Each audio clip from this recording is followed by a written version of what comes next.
Darth Sidious, probably the most notorious mastermind in cinema history. The guy engineered a galaxy-wide war, turned the hero into a villain, built an empire from scratch and never once had to raise his voice. That's efficiency.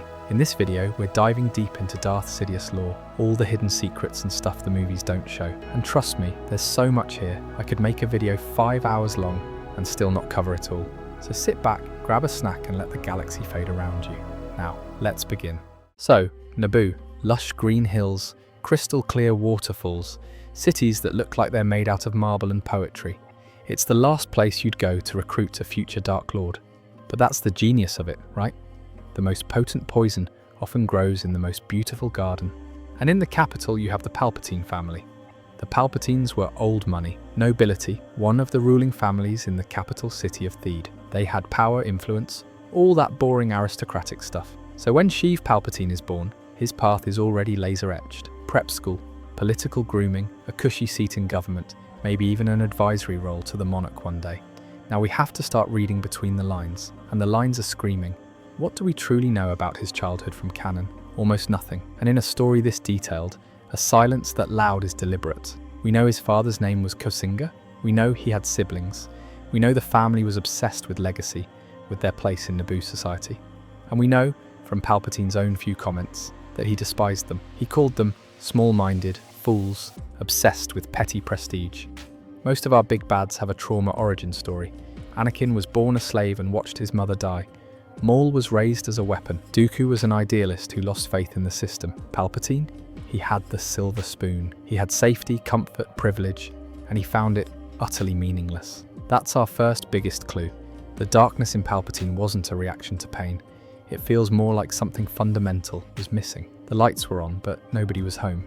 And the one person who was home was a chillingly intelligent observer, looking at emotions and relationships like they were inefficient bugs in an otherwise workable machine.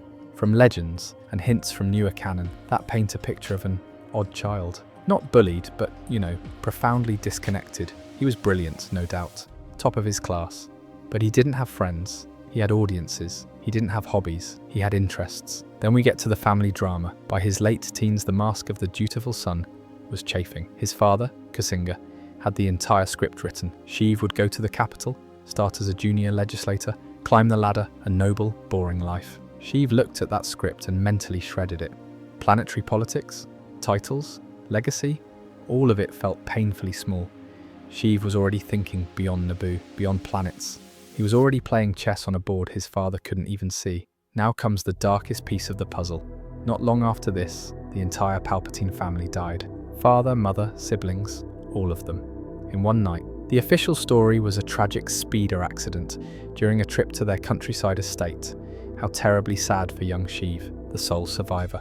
Come on, you don't need to be a Sith Lord to smell Bantha Poodoo here. In the expanded lore, especially legends, the implication is clear. Sheev killed them. He erased his entire family in one clean move. Is that shown directly in the films? No, but it's never contradicted either, and the symbolism fits him too perfectly to ignore. Sith philosophy is all about severing the past to empower the future. What greater first step could there be?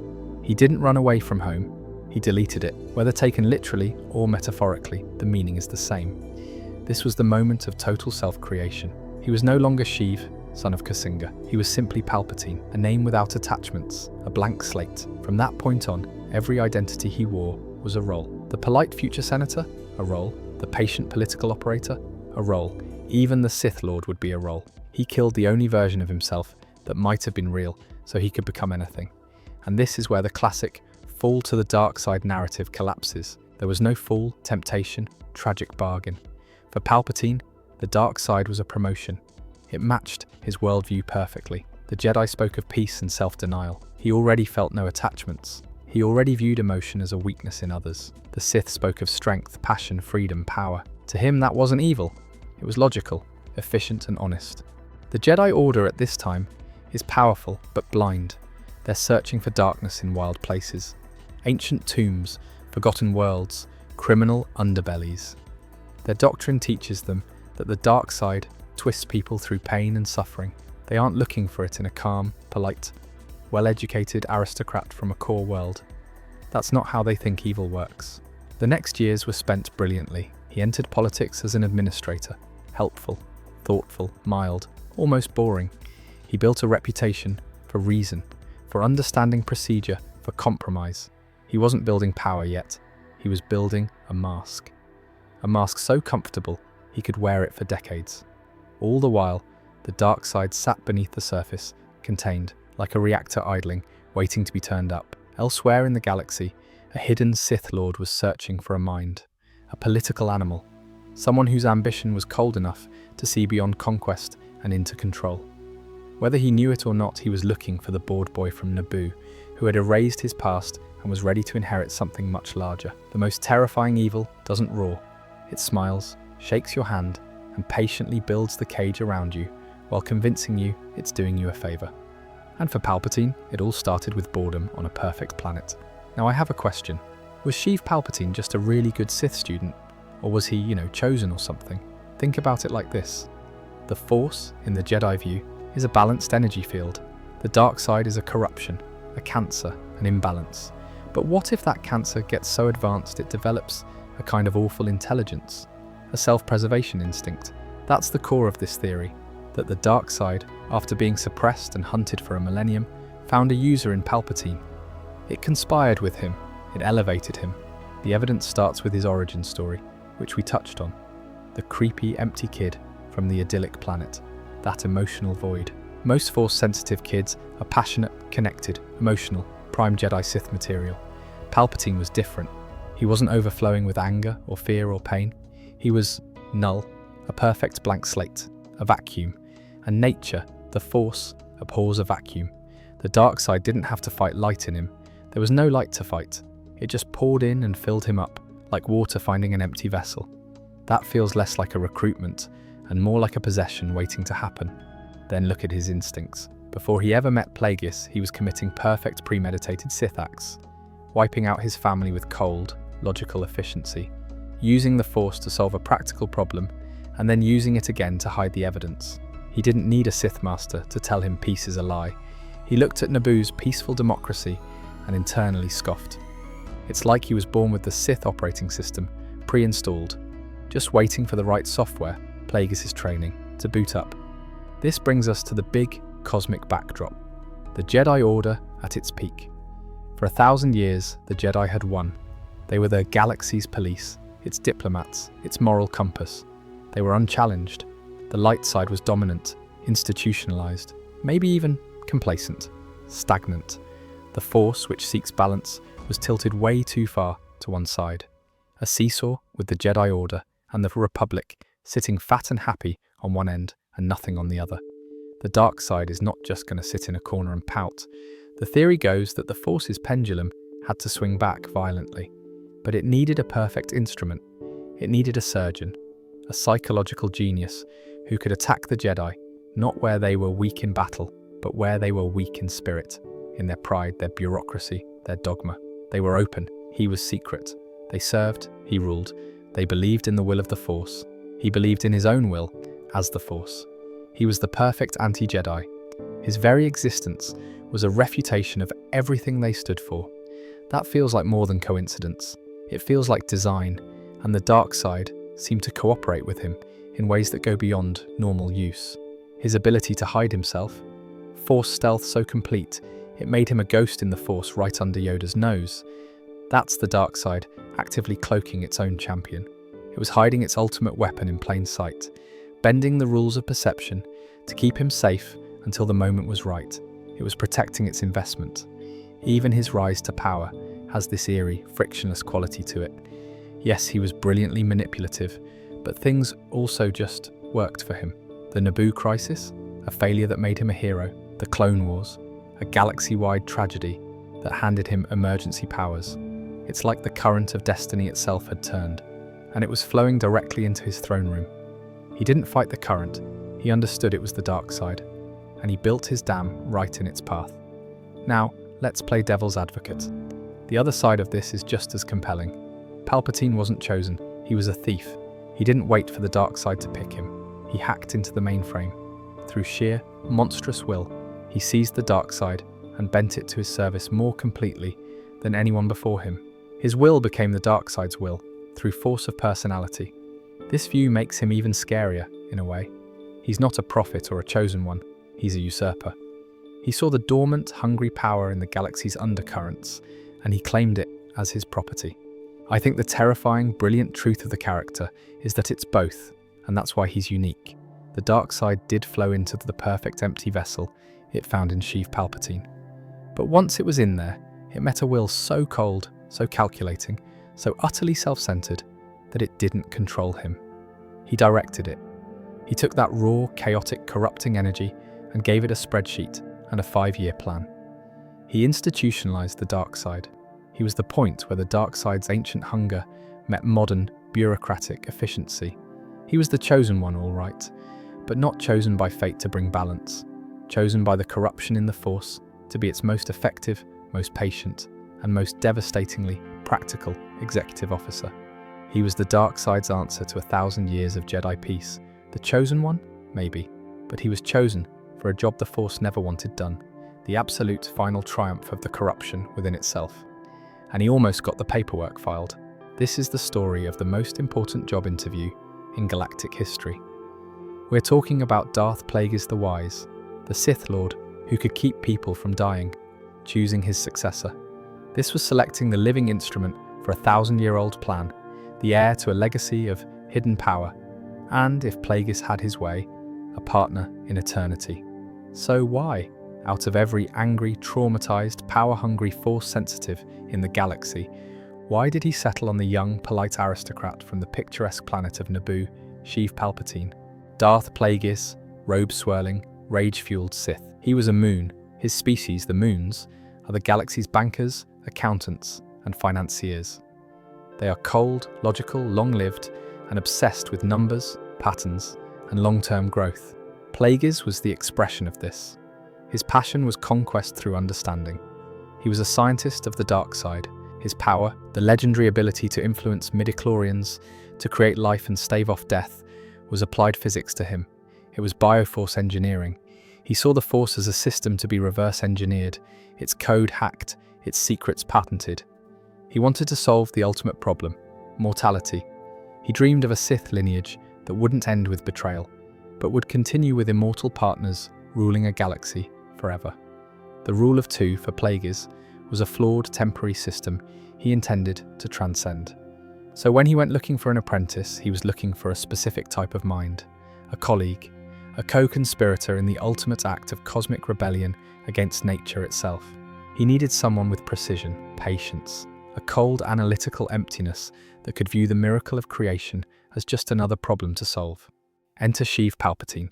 Plagueis, through his vast web of financial and dark side influence contacts, would have seen the obvious profile first.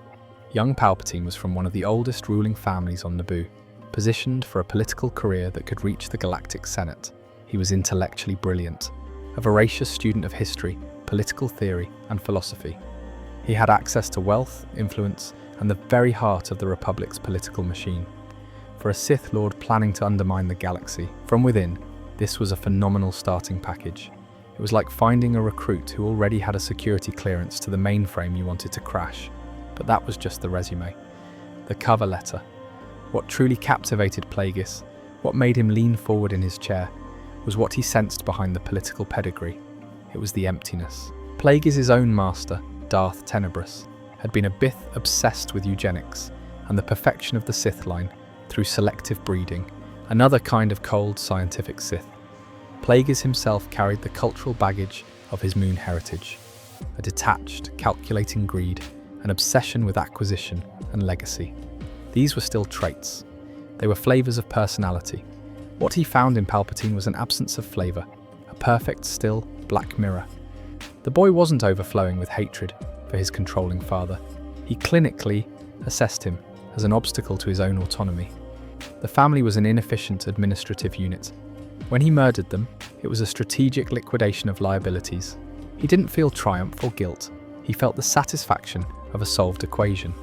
For Plagueis the scientist, this was the discovery of a lifetime.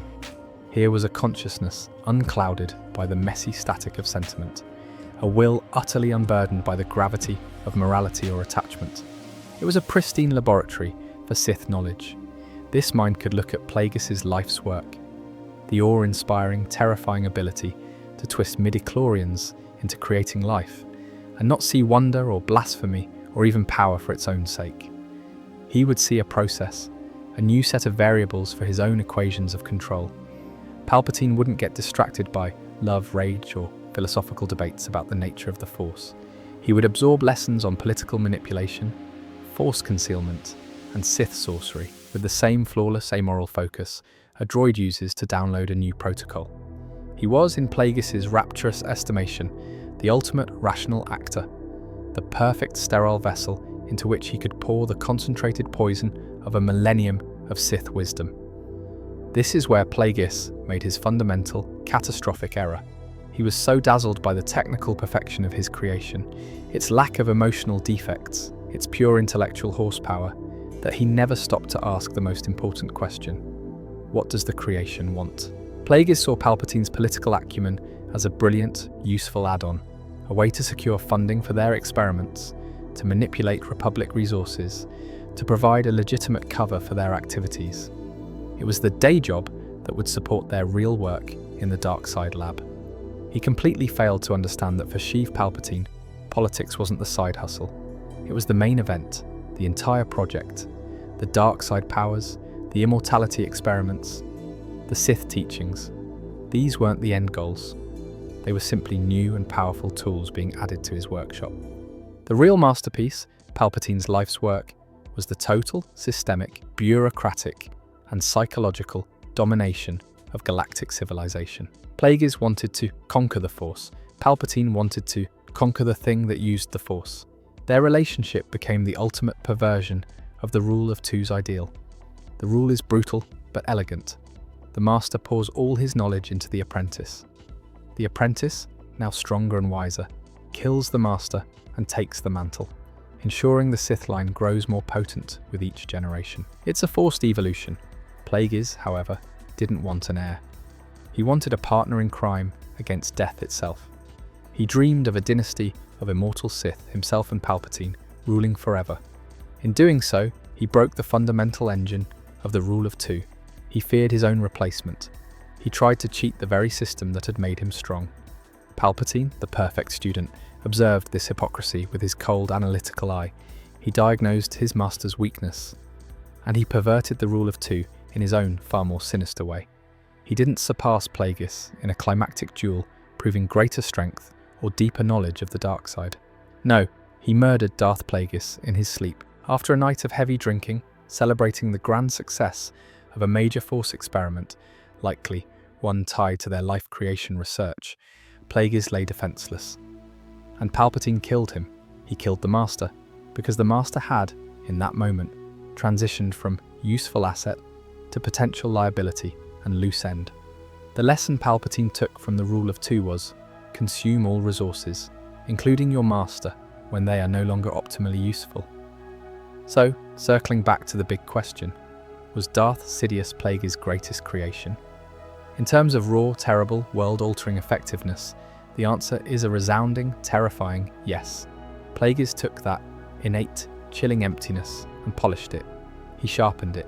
He gave it a vocabulary of power, Sith lore, Force techniques, political insight. He provided the resources and the hidden framework. He turned a bizarre, psychopathic child into the most potent and insidious dark side entity the galaxy had ever witnessed. Sidious was the ultimate weapon, and Plagueis forged every part of him. But that is also why he was Plagueis' most profound, total and tragic failure. A true creation ultimately serves its creator's purpose. A masterpiece fulfills the artist's vision. Sidious served only his own. Plagueis dreamed of unlocking eternal life. Sidious used that knowledge purely in the service of his own eternal power. Plagueis wanted to master the Force's secrets. Sidious wanted to become the state, reducing the Force to just one department in his vast empire of control. Plagueis sought a partner.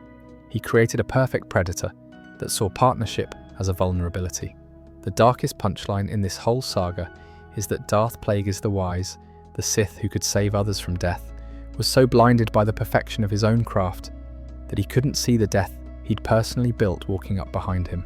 He built the perfect Sith, and the first and most logical action of a perfect Sith is to kill his master. Alright, let's get into the real deep end of the pool. We're talking about the single biggest what-if in the Star Wars galaxy. A question that's haunted fans for decades, and one that the characters themselves talk about. Did Darth Sidious, Sheev Palpatine himself, the architect of the Empire, help create Anakin Skywalker? This is heavy stuff. To even approach this, we got to start with what we know Sidious knew, and work our way out into the terrifying fog of implication. First, let's establish Sidious's credentials. He was the apprentice of Darth Plagueis the Wise. We know this. He tells Anakin the story himself in the opera box. It's a brag. Plagueis' whole deal, his life's work, was about conquering life. He was, in essence, a mad scientist of the dark side, trying to hijack the operating system of reality. And Sidious was his lab partner. He was there, he saw the experiments, he felt the power. He understood, on a fundamental level, that such a thing was possible. Now, the timeline is everything. The fall of the Republic, the rise of the Empire, the Force is out of balance, and the thing tipping the scales, for 1,000 years, has been the secret, festering presence of the Sith. With their experiments, they're sending shockwaves through the Force itself. The Force isn't a passive thing. It's an energy field that connects all living things. You don't poke it that hard without it poking back. This brings us to Shmi Skywalker. A slave with nothing becomes pregnant with no father. She's calm about it. The kid, Anakin, is born. And he's not only Force sensitive, he is the Force in a way no one has ever seen. His midi-chlorian count, it's off the charts, higher than Yoda's. He's a biological singularity. So the first most chilling theory is the direct one. Sidious and Plagueis did it. They, in one of their rituals, reached out across the galaxy and through a sheer act of dark side will, manipulated the midi-chlorians within Shmi Skywalker to conceive a child.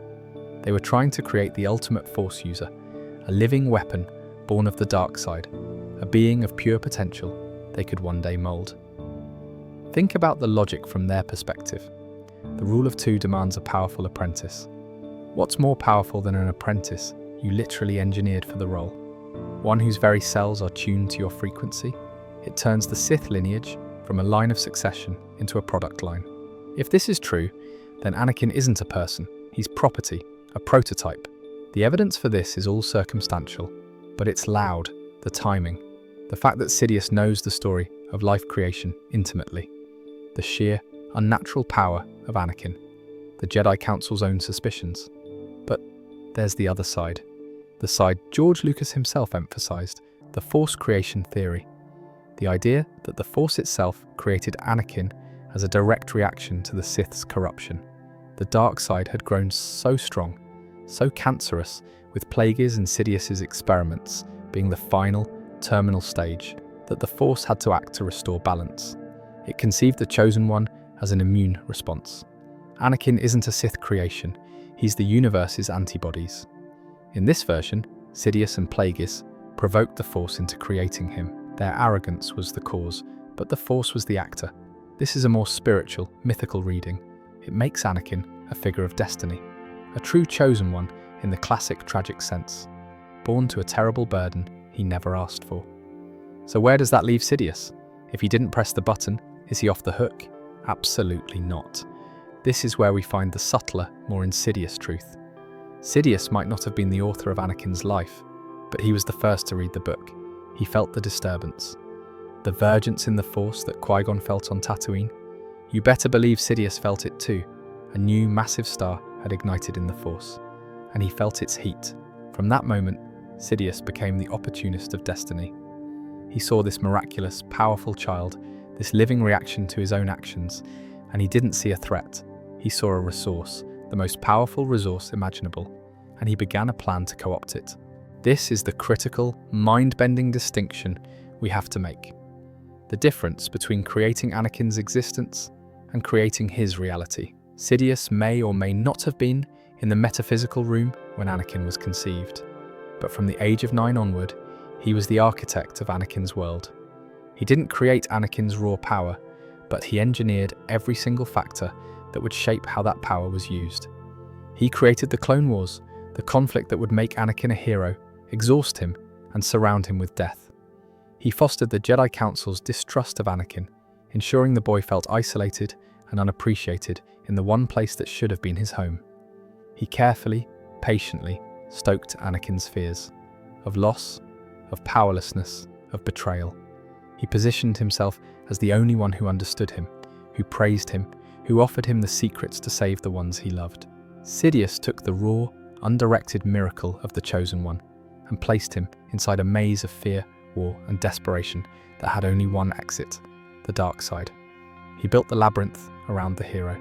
So, did Sidious help create Anakin Skywalker? In the literal biological sense, maybe.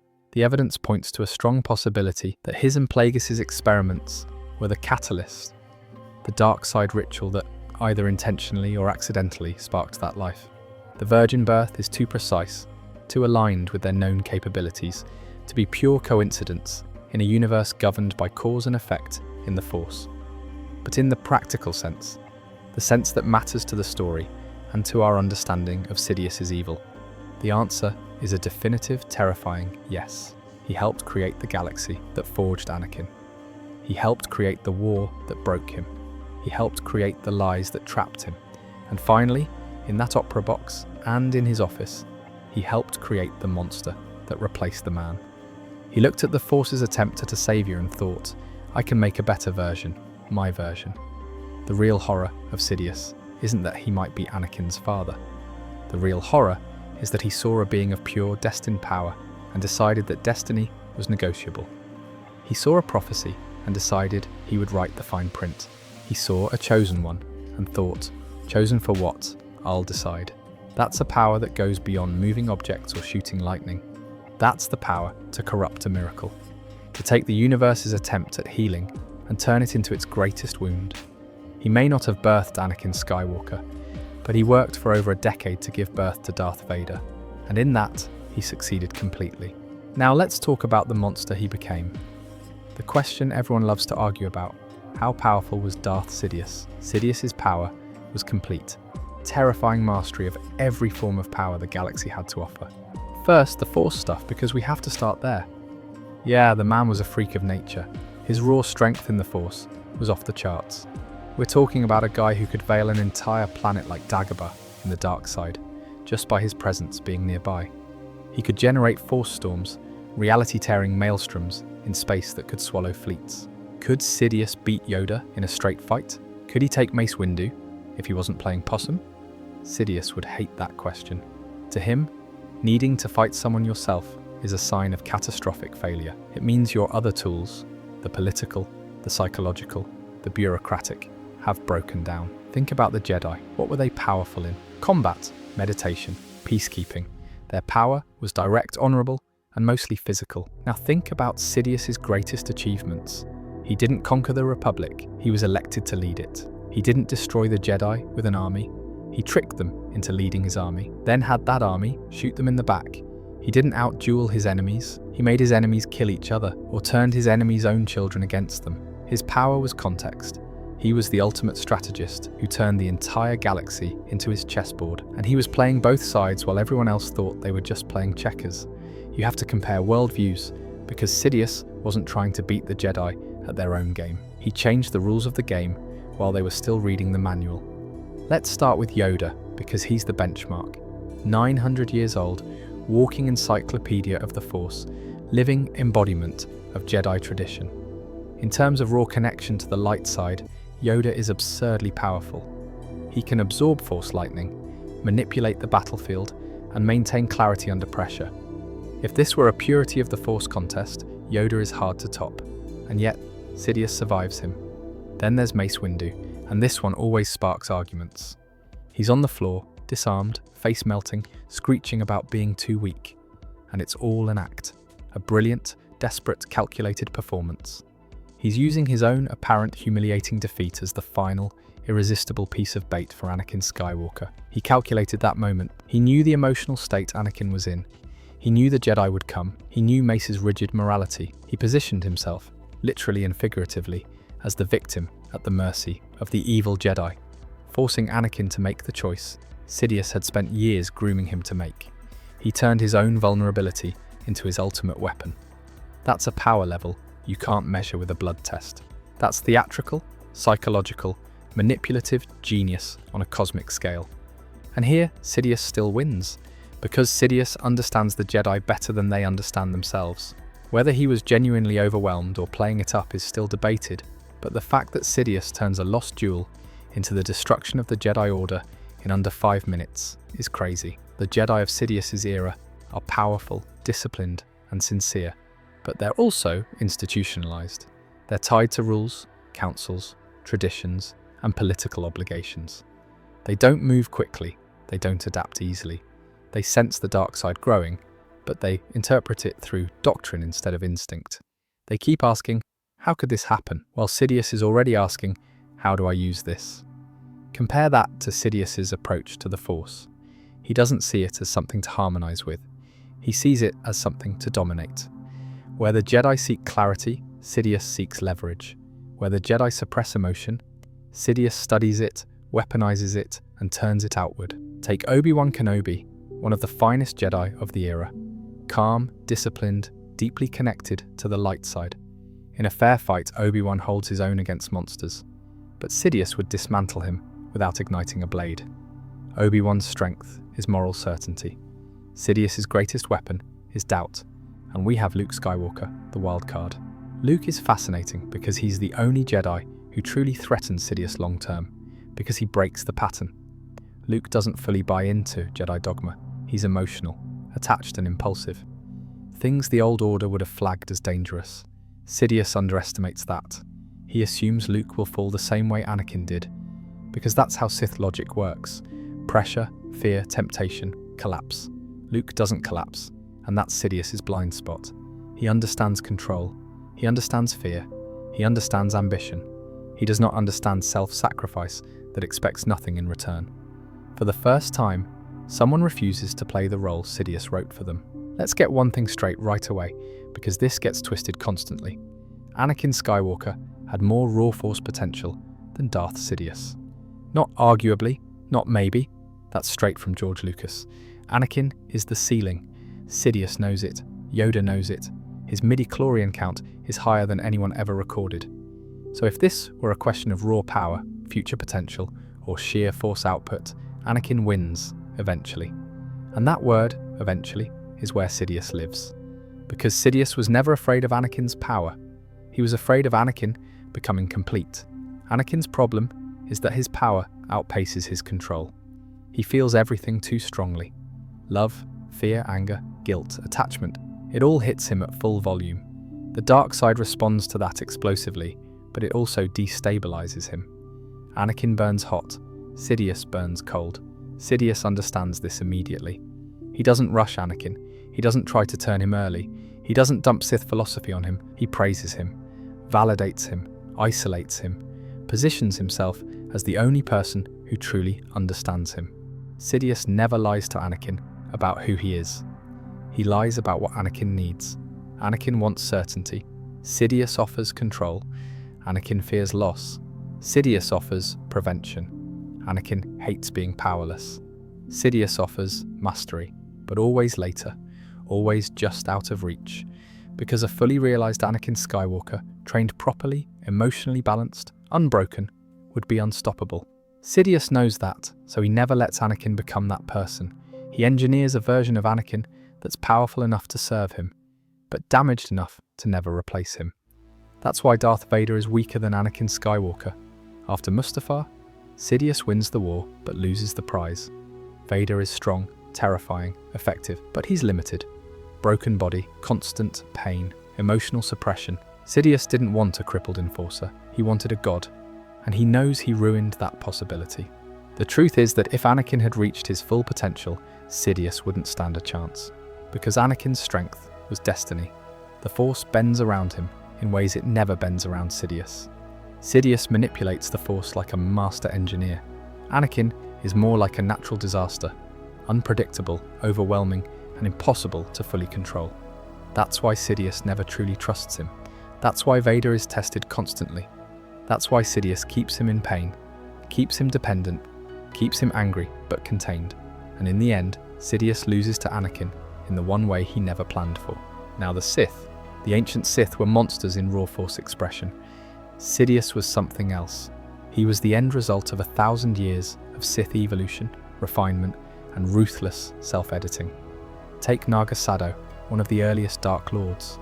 This guy was basically a walking apocalypse. He could use Sith alchemy, create illusions on a massive scale, and manipulate entire battlefields through sheer force projection. His wars weren't subtle, they were cosmic tantrums. Planets burned, stars were tampered with, and the dark side was used like a blunt instrument. Sadow was powerful, no question. But he was also sloppy, his ambition outpaced his control, and his empire collapsed under its own weight. That's a theme you'll notice. Then there's Marka Ragnos, arguably the strongest Sith of that early era. Even after death, his spirit could dominate other Sith Lords. That's insane. The man was so powerful that centuries later, Sith still treated him like a god. But Ragnos ruled openly. He wore his dominance on his sleeve. His power demanded recognition. That kind of presence doesn't survive long-term in a galaxy full of Jedi. Move forward, and you get Exar Kun, the fallen Jedi turned Sith, ridiculously gifted, a prodigy. He mastered Sith sorcery, bound his spirit to temples, wiped out entire Jedi enclaves, and nearly broke the Order. Raw talent-wise, Kun might actually rival Sidious. But Kun was emotional, impulsive. He burned hot and fast. He wanted victory now. That urgency killed him, literally. Darth Revan, who always complicates these conversations because he straddles every philosophical line. Revan was brilliant, strategist, warrior, manipulator. In terms of battlefield leadership and adaptability, is one of the few Sith who genuinely feels like a prototype of Sidious. But even Revan couldn't fully detach. He still cared, still believed, still struggled internally. That inner conflict gave him depth and vulnerability. And Vitiate, also known as Tenebrae or Valkorian. This is usually the trump card people throw down. Planet-draining rituals, immortality, possession, entire civilizations wiped out to fuel his existence. If we're talking raw dark side consumption, Vitiate is on another level. He treated the Force like a battery and the galaxy like a charging cable. But the thing nobody likes to admit, Vitiate didn't rule the galaxy, he hid from it. He isolated himself in secret empires, needed constant feeding, and eventually became dependent on rituals, hosts, and safeguards. His power was enormous, but it was fragile. Break the system and he collapses. Now let's look at Sidious in that context. Sidious doesn't drain planets because he doesn't need to. He doesn't build massive Sith empires that announce themselves because that's inefficient.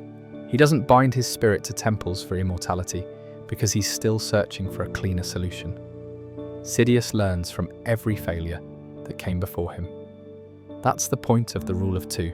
Each Sith is meant to refine the system and pass the best version forward. Sidious is that version.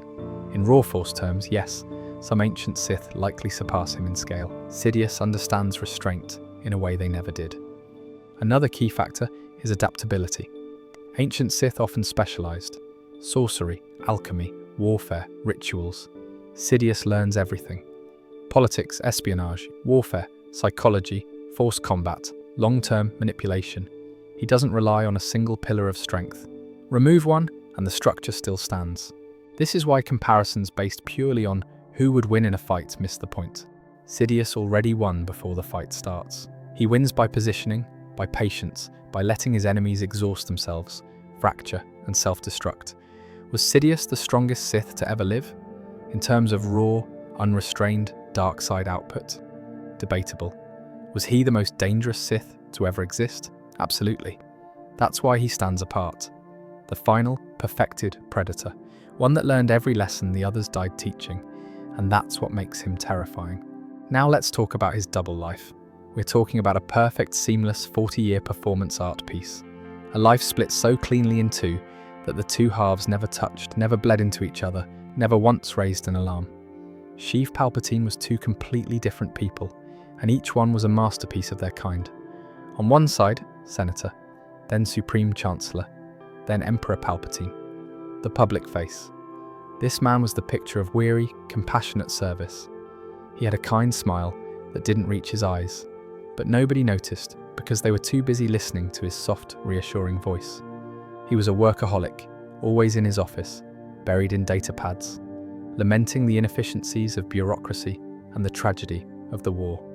He spoke of peace, of democracy, of order. He was a friend to the Jedi, consulting with them, expressing his deep concern for their safety, funding their war efforts. He was a political genius, yes, but one who seemed to carry the galaxy's burdens on his slightly stooped shoulders. He was plausible, believable, a bit dull even, the perfect public servant. On the other side, Darth Sidious, the hidden heart. This was the reality, a creature of pure calculating malice, a connoisseur of cruelty. This is the man who cackled as he tortured Luke Skywalker with lightning, who engineered genocide as a logistical exercise, who viewed every living being as either a tool, an obstacle, or an audience. This was the Sith Lord, pulsing with a dark side power so profound it could cloud the farsight of the entire Jedi Order. Now, plenty of people have secrets. What's unbelievable is the scale of the disconnect, and the absolute discipline required to maintain it. We're not talking about hiding a hobby, we're talking about hiding a cosmic-level, genocidal, religious war crime of an alter ego while having weekly meetings with the galaxy's foremost detectives of the soul. Think about the logistics for a second. Palpatine moved with a gentle, deliberate slowness. Sidious moved with a predator's quick, sharp energy. Palpatine's voice was a soft, cultured Naboo accent, full of measured concern. Sidious's voice was a venomous rasp, a knife dragged across stone. They were choreographed down to the micro-muscle. But the real magic, the impossible trick, wasn't the acting. It was the psychic firewall. He had to, at a moment's notice, go from plotting the massacre of a planet to presiding over a Senate subcommittee on refugee aid, and do it without a single flicker of dark side energy leaking through. He had to stand beside Mace Windu, a Jedi who could sense the shatter points of destiny and project only benign exhaustion. He had to counsel Yoda on war strategy, while internally savouring the old Jedi's coming destruction. This is where that emotional emptiness was a critical, functional tool. Most people, even powerful Sith, would feel a thrill, a surge of dark side power when embracing their true nature. That surge would be detectable. Sidious felt nothing. Transitioning from Chancellor to Sith Lord was, for him, like changing his shoes. It was a practical shift, not an emotional one. There was no rush of the dark side to give him away, because he was always in it. He just dialed the volume up or down. The dark side was his baseline. The kindly old man was the performance layered on top. He maintained two separate sets of relationships, goals and histories that only ever intersected at the single, hidden point of his own will. The left hand not only didn't know what the right hand was doing, the left hand was convinced the right hand was busy knitting sweaters for orphans when it was actually building a death machine. Now, another interesting thing, was Palpatine always that wrinkled, corpse-looking nightmare, or did Mace Windu's lightning do that to him? And the real answer is uncomfortable, because it's not one clean explanation. It's a stack of truths on top of each other. First, let's kill the simplest myth right away. Palpatine was not a normal old man who got electrocuted ugly. If Force lightning alone could turn people into walking raisins, half the Sith in history would look like overcooked beef jerky. Jedi block lightning all the time. Sith eat lightning for breakfast. That alone doesn't explain what happens to him. What we're seeing when Sidious's face is revealed is the collapse of a long-running deception. For decades, Palpatine is using Force masking at an insane level, actively projecting a false impression through the Force. Calm, ordinary, slightly tired politician. Nothing threatening, nothing predatory. This is sustained subconscious manipulation of how others perceive him. That mask doesn't only hide his power, it hides what decades of dark side immersion have done to him. Because the next uncomfortable truth, the dark side leaves scars. In both canon and legends, prolonged, deep use of the dark side corrupts the body. You see it with ancient Sith spirits, with alchemically altered bodies, with beings who push too far for too long. The dark side is corrosive. It twists, drains, and hollows. It eats you. Palpatine has been bathing in it for decades by the time Revenge of the Sith happens, compressing it inward. Constant domination, constant control, constant suppression of empathy and connection. That kind of power doesn't leave you looking healthy underneath the mask. So was that twisted face his real face? Yes, but not in the way people usually mean. It's not that he always looked exactly like that since childhood. This is what he had become after a lifetime of dark side mastery. When Windu reflects Sidious's lightning back at him, two things happen at once. First, Sidious stops maintaining the mask, either because he can't or because he doesn't need to anymore. The Jedi already know. The reveal is inevitable. There's no point in pretending. Second, the lightning accelerates the corruption already there. Think of it like ripping the cover off a machine that's been overheating for years. The damage didn't start in that moment. That moment just exposes it all at once. This is why Palpatine's reaction is so calm. He lets the lightning wash over him. He exaggerates the damage. He turns it into evidence. Look what the Jedi are doing to me. Because even now, he's weaponizing perception. The physical corruption becomes political theatre. And after this moment, Palpatine never tries to fix his face. Why? Because he doesn't see it as damage. He sees it as freedom. The Emperor doesn't need to look human anymore. Fear works better when people see the monster. The galaxy doesn't need a kindly chancellor. It needs an untouchable ruler who looks like death incarnate. The Naboo crisis. It's the opening act, the prologue to the fall of the Republic. The greedy corporate trade federation gets into a petty tax dispute with the peaceful, pastoral planet of Naboo. Diplomacy fails. The Federation, in a shocking act of aggression, throws up a blockade, then launches a full-scale invasion with their droid army. The young Queen Amidala, with the help of 2 Jedi Knights, escapes the planet and flees to the galactic capital, Coruscant. She stands before the Galactic Senate and begs for help, and the Senate does nothing. It's a swamp of procedure. Motions are filed, committees are suggested. Delegates give long, boring speeches about jurisdiction and trade law. The Chancellor, Finis Valorum, is sympathetic but powerless, trapped by the bureaucracy he's supposed to lead. It's a perfect snapshot of a decaying system. A clear victim, a clear aggressor, and a governing body so bloated and self-interested it can't lift a finger to stop it. Senator Sheev Palpatine of Naboo, the humble, distraught representative of his occupied homeworld. He is the Queen's guide and confidant. He expresses his profound disappointment, his heartbreak at the Senate's inaction. He suggests a desperate nuclear option to the Queen, to call for a vote of no confidence in Chancellor Valorum's leadership. It's framed as the only move left to shake the Senate out of its stupor and save their people. The vote succeeds. Valorum is ousted in disgrace. In the ensuing special election for a new Supreme Chancellor, who emerges as the ideal compromise candidate? The man of integrity from the crisis-torn world. The experienced, yet modest senator who never sought power, but who is now begged by his colleagues to take the helm in this time of chaos. It's a flawless underdog story, a tale of David versus Goliath, with Palpatine as the wise elder statesman who helped David find his sling. It's so perfect, it should have felt rehearsed. And it was. This crisis was a set-piece Palpatine meticulously designed, engineered, and detonated. Step 1. Selecting the pawns. You don't start a galactic incident with reliable partners. You start it with perfect tools. The Trade Federation's leadership, the Neimoidians like Newt Gunray, were ideal. They were phenomenally wealthy, militarily powerful with their droid armies, and politically connected. But they were also, at their core, cowards and bureaucrats. Their greed was matched only by their fear. They were bullies who folded under pressure. Now Darth Sidious. He was their secret benefactor, the mysterious, terrifying Sith Lord who promised them unimaginable profit and political protection. He didn't suggest the blockade and invasion. He commanded it. He preyed on their avarice and stoked their terror of him. They thought they were engaging in a ruthless, if risky, business maneuver to gain trade advantages and crush a political rival.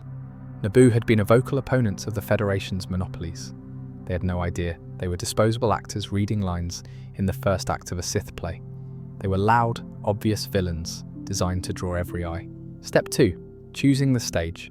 And this is a move of such cold psychological brutality. He picked his own planet.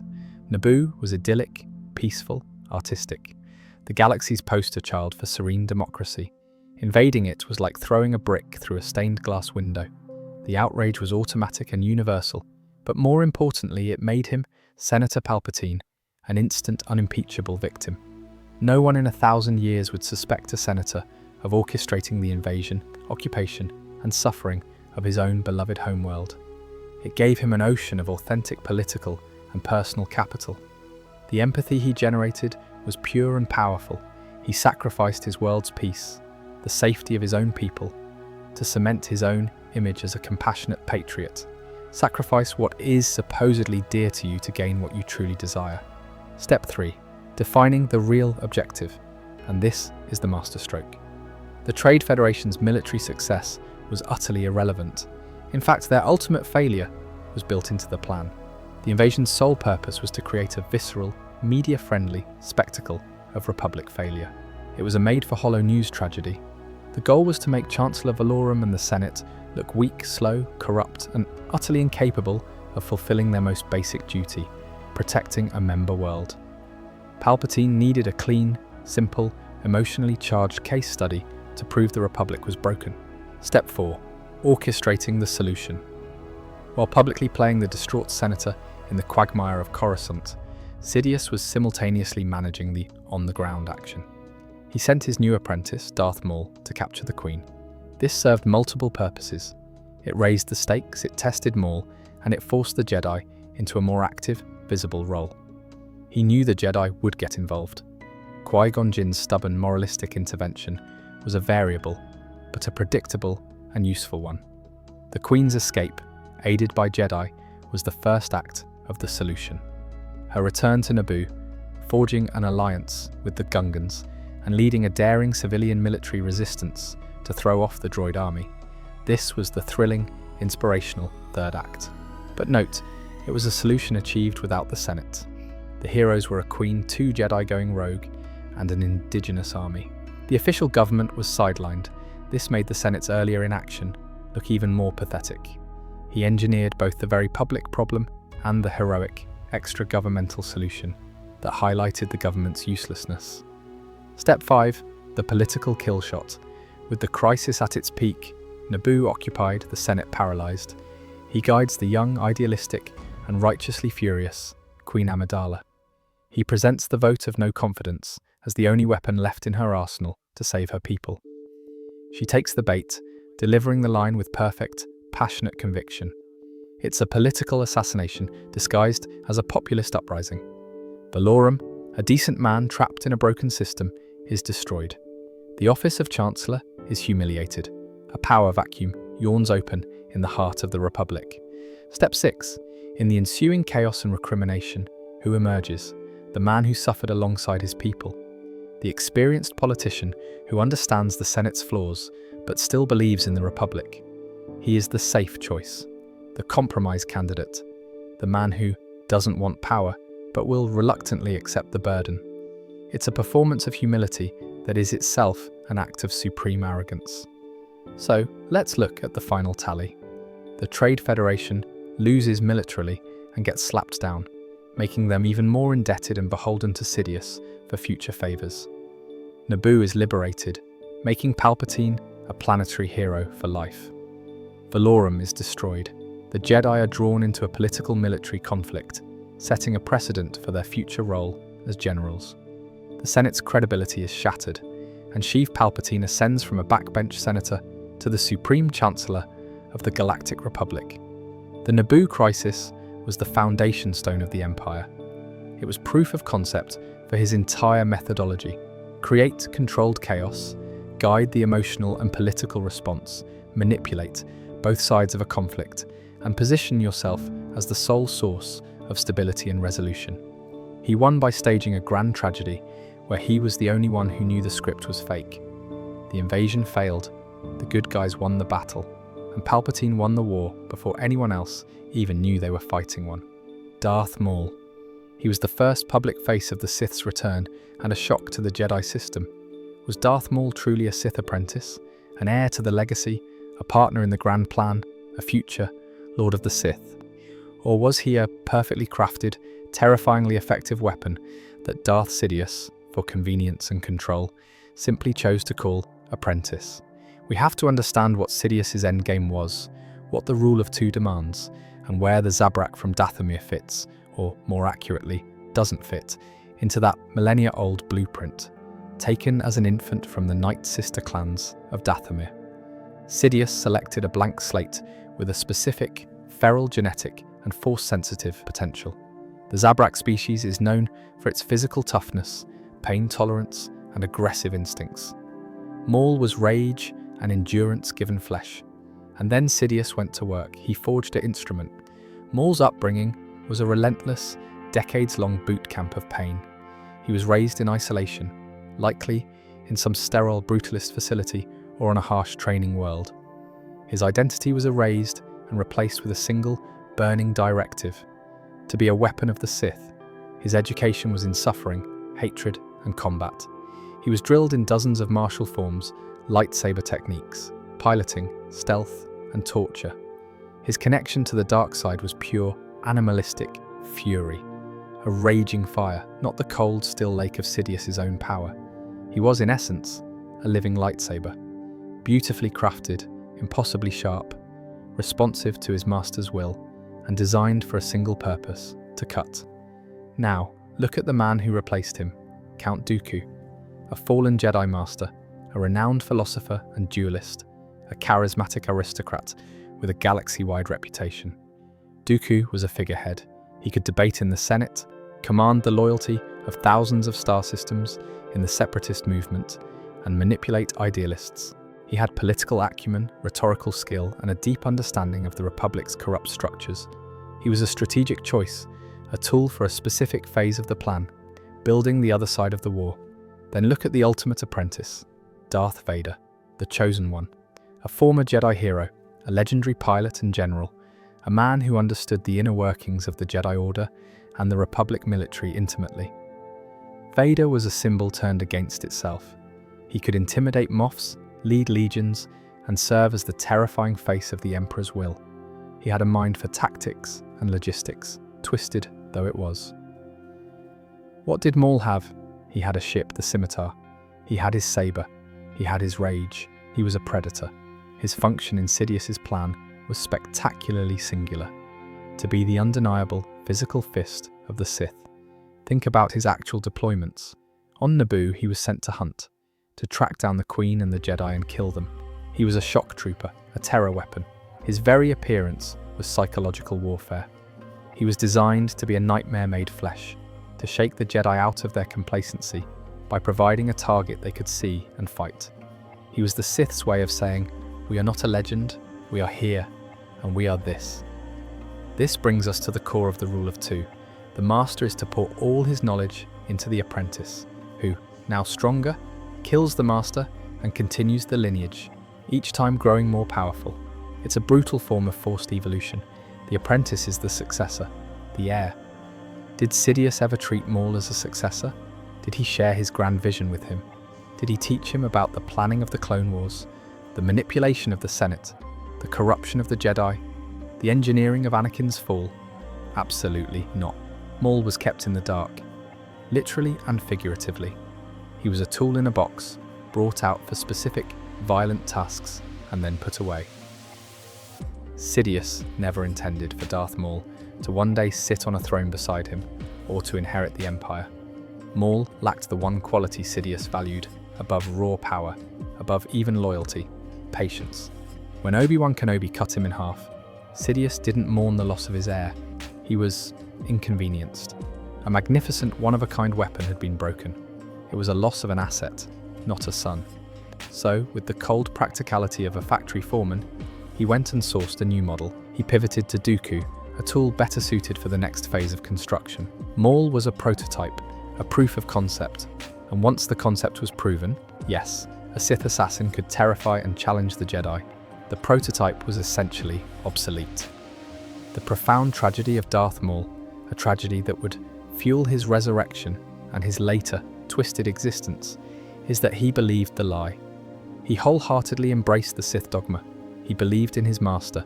He believed in his own destiny as a Sith Lord. He was the perfect fanatical weapon, utterly loyal to the hand that wielded him. But that hand never saw him as anything more than a beautifully crafted hammer, useful for breaking things. But you don't pass a hammer down to your children as an heirloom. You use it until it breaks, and then you get a new one. Let's talk about one of the slickest, most audacious heists in galactic history. This is like walking into someone else's garage seeing a fully built, state-of-the-art battle tank they constructed in secret, and slipping into the driver's seat before they even know you're there. Then handing them the keys and saying, "Here, you drive, it's yours." All while you've got a remote detonator in your pocket, wired to the engine. We're talking about the Clone Army. Circa a decade before the Clone Wars, the idea of a Grand Army of the Republic was unthinkable. It's a cultural taboo, 1,000 years of peace, maintained by the Jedi as peacekeepers and negotiators. The Republic is a massive, slow-moving, bureaucratic agreement. A standing army is a concept from the Dark Ages, a symbol of the tyranny and militarism the Republic was founded to leave behind. For a Jedi or a senator to seriously propose building one would be political and professional suicide. They'd be seen as a warmonger, a paranoid, a destroyer of everything they stood for. Into this environment steps Jedi Master Sifo-Dyas. He's not a council member, but he's respected. And he is gifted, or cursed, with powerful, terrifying Force visions. He sees a galaxy in flames, invasions, droid armies, planetary sieges.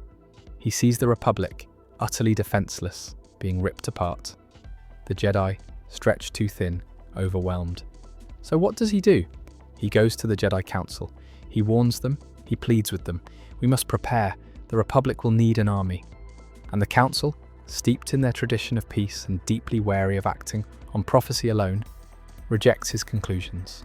They fear his visions may be clouded by anxiety, or even nudged by the dark side. They don't cast him out, but they sideline him. They strip him of influence. In their eyes, he's letting fear dictate action. This is the Jedi's first fatal blind spot, an inability to act decisively on a warning, because it contradicts who they believe themselves to be. But Sifo-Dyas is a true believer. He believes in the Republic more than he believes in the Council's wisdom. So he decides to save it himself. He goes rogue, operating in absolute secrecy. He contacts the galaxy's premier cloners, the Kaminoans, on their storm-lashed, isolated world.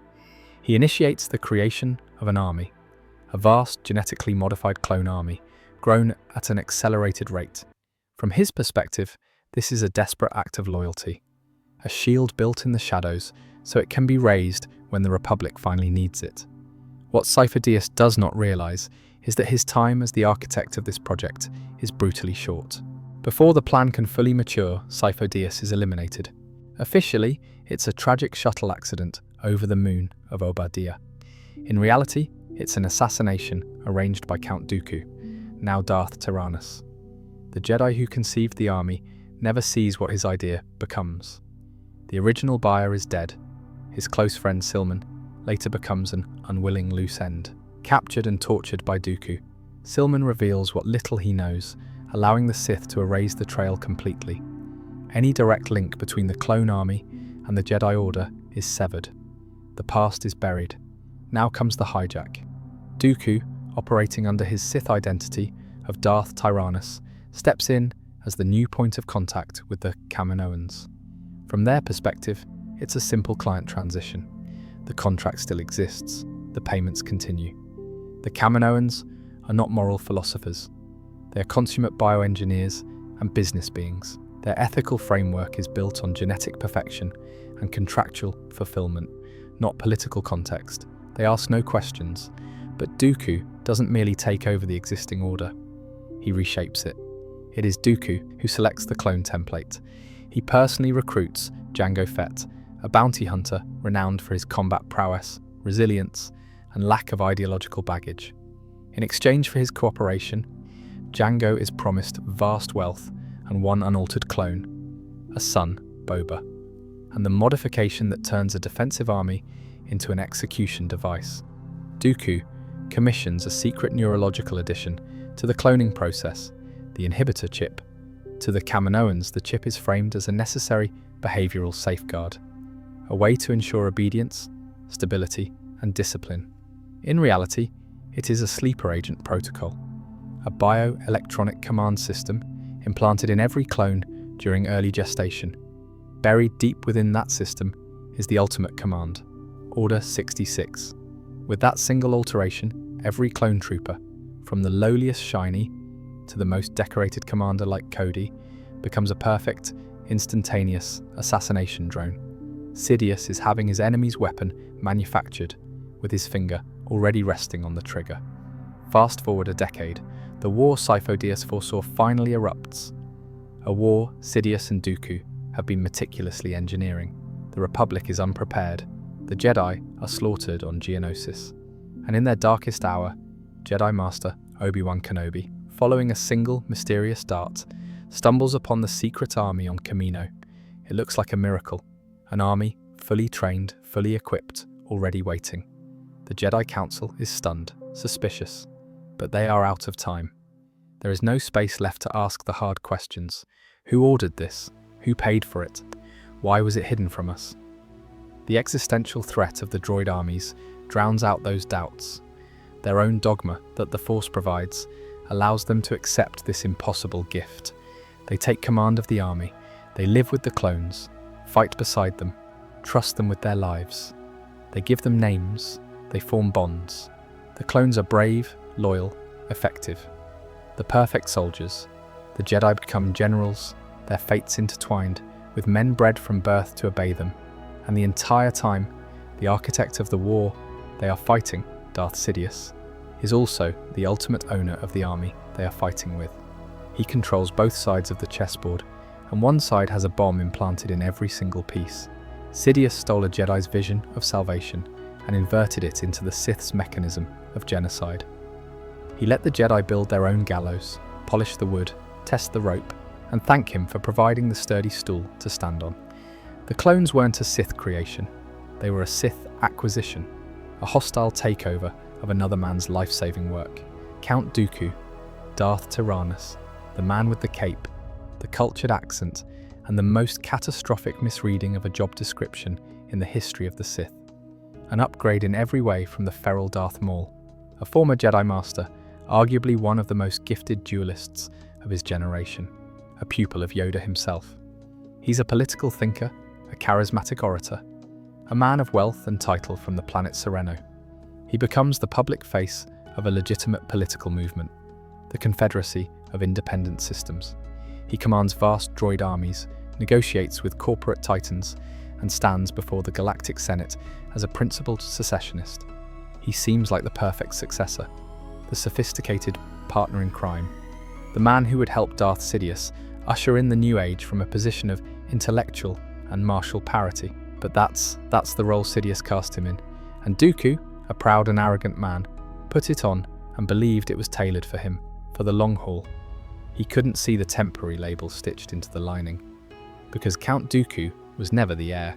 He was the interim manager, the placeholder, and more than that, he was always, from day one, engineered to be the sacrificial lamb. After the loss of Maul, Sidious needed a new tool, but the phase of the plan had changed. The shocking single assassin was no longer useful. Now, Sidious needed to build the other side of the coming war. He needed a credible opposition. For that, he needed someone who could do two things Maul could never have dreamed of. 1. Found and led a galactic superpower, the Confederacy. 2. Serve as the perfect dark side tempter and trial for Anakin Skywalker. Dooku was, on paper, the only being in the galaxy who could pull off job number 1. He was a legendary Jedi Master. His fall was seen as a tragic defection of a great mind. This gave the separatist cause an aura of tragic, intellectual legitimacy. As Count of Sereno, he was aristocracy. He moved in the circles of the mega-wealthy and powerful. He could speak the language of trade federations, commerce guilds, and banking clans as a peer. He could make secession sound like a sober, necessary business decision and a moral crusade against corruption. He was calm, measured, persuasive. He could stand on a platform and deliver a speech about liberty and self-determination that would make systems join him, believing they were fighting for freedom, not for a Sith Lord's puppet state. He gave the Confederacy a soul, or the illusion of one. This was vital. The war couldn't be the Republic versus the evil robot army. It had to be a tragic civil war, a clash of ideals to justify the enormous expenditure, the militarization, and the centralization of power that Sidious needed. Dooku made the enemy something the Jedi could reluctantly respect, and something the galaxy could understand fighting. But this very role made him utterly disposable for the endgame. Once the war machine was built and running, The Separatist leadership, the Neimoidians, the Skakoans, the Moons, were nothing but loose ends. They were greedy, cowardly, and knew too much. Their leader, the noble figurehead, was the biggest loose end of all. Dooku could never be allowed to transition into the new empire. He knew the entire conspiracy. He was the public face of the enemy. His survival would be a living, breathing testament to the Emperor's deception. He was the CEO of the rival corporation, set up for a hostile takeover where the first order of business is firing the old CEO and making him disappear. Now, let's look at job number 2. This is where Dooku's personal tragedy becomes Shakespearean. He was becoming Anakin's personal dark side benchmark. Sidious used Dooku as a living, breathing object lesson. To Anakin, Dooku represented everything the Jedi said a fallen Jedi became: arrogant, power-hungry, a traitor, a slave to the dark side. Their duels were grooming sessions orchestrated by Sidious. Geonosis. Dooku severs Anakin's arm, teaching him humiliation, loss, and the taste of his own inferiority. It creates a grudge, a need for vengeance. The Hangar duel on Coruscant, a rematch. Here, their power is more equal. Sidious watches, assessing Anakin's growth, his control, his anger. Dooku is a measuring stick. The final duel was the culmination. Sidious is right there, a captive audience. He engineers the entire situation. He lets himself be captured to draw the Jedi in. He watches as Dooku and Anakin fight, and then comes the moment of surgical betrayal. Anakin overpowers Dooku, severs his hands, and has him kneeling, helpless. What now? What are your orders, my lord? Sidious's answer is to look at Anakin and say, kill him. The ritual sacrifice that would cement Anakin's fall, that would cross the moral line from Jedi restraint to Sith ruthlessness. He was the living proof of the rule of two's brutality. You kill the old to make way for the new. He just never realized he was the old. Why did Sidious never see Dooku as a true successor? Because Dooku had a fatal, incurable flaw in the eyes of a pure Sith like Sidious. He had ideals, principles, a code beyond power for power's sake. Dooku genuinely believed the Republic was terminally corrupt. He saw the Jedi Order as complacent, blind, and servile to that corruption. He viewed the dark side and the Sith not as an end in themselves, but as a necessary evil, a brutal, amoral tool needed to tear down the rotten edifice and build something better, cleaner, more rational in its place. He was, in his own twisted aristocratic way, a reformer, a revolutionary with a vision for a new galactic order. Sidious finds this pathetic. Idealism is the ultimate weakness. It's a set of self-imposed chains. It means you have a goal beyond yourself. For Sidious, the only goal is the self, the only principle is power, the only ideal is domination. Dooku wanted to rule a better galaxy. Sidious wanted to rule the galaxy. There is a chasm between those two desires that Dooku, for all his intelligence, never fathomed. Dooku's entire tenure as a Sith Lord was a masterpiece of misdirection. He believed he was a partner in a grand design. In reality, he was the foreman, hired to build his own execution chamber. He constructed the enemy army. He fought the war. He gave the Jedi a noble foe to battle. He tempered Anakin Skywalker's rage and pride. And then, at the exact moment his last ounce of usefulness was extracted, he was served up on a platter, his death the final key that turned in the lock of Anakin's destiny. He died as he lived, with dignity and with a profound, tragic misunderstanding of his place in the story. The Count of Sereno spent his last years believing he was a kingmaker, when he was really just the most expensive, most eloquent piece of bait ever cast into the waters of fate. And when the true prize bit, the bait was consumed, forgotten, and cast aside. Alright, let's talk about the other side of the coin. We've been deep in Sidious's brilliant, evil mind, but no grand deception works, unless the people being fooled are, on some level, willing to be fooled. So let's talk about the Jedi Council. First, you have to understand the Jedi Order at its peak, right before the Clone Wars. They'd been the unchallenged guardians of peace for 1,000 years. They were a pillar of the universe. They had a direct line to the Chancellor, their own private temple citadel on the capital world, and a moral authority no one questioned. That's a recipe for a very specific kind of blindness, the blindness of certainty. They knew how the Force worked. They knew what the dark side felt like. They knew the Sith were extinct. Their dogma was their reality. So, when the first weird things start happening, the dark side shroud clouding everything, the mysterious Sith assassin on Naboo, they treat it like a puzzle to be solved within their existing framework. A rogue darksider, a cultist, a weird anomaly. The idea that a Sith Lord could be right here in the heart of power, manipulating the very fabric of the Republic they served. That was outside their box. It was a category error their minds refused to make. The Jedi Code was a filter. Anything that didn't fit got rejected.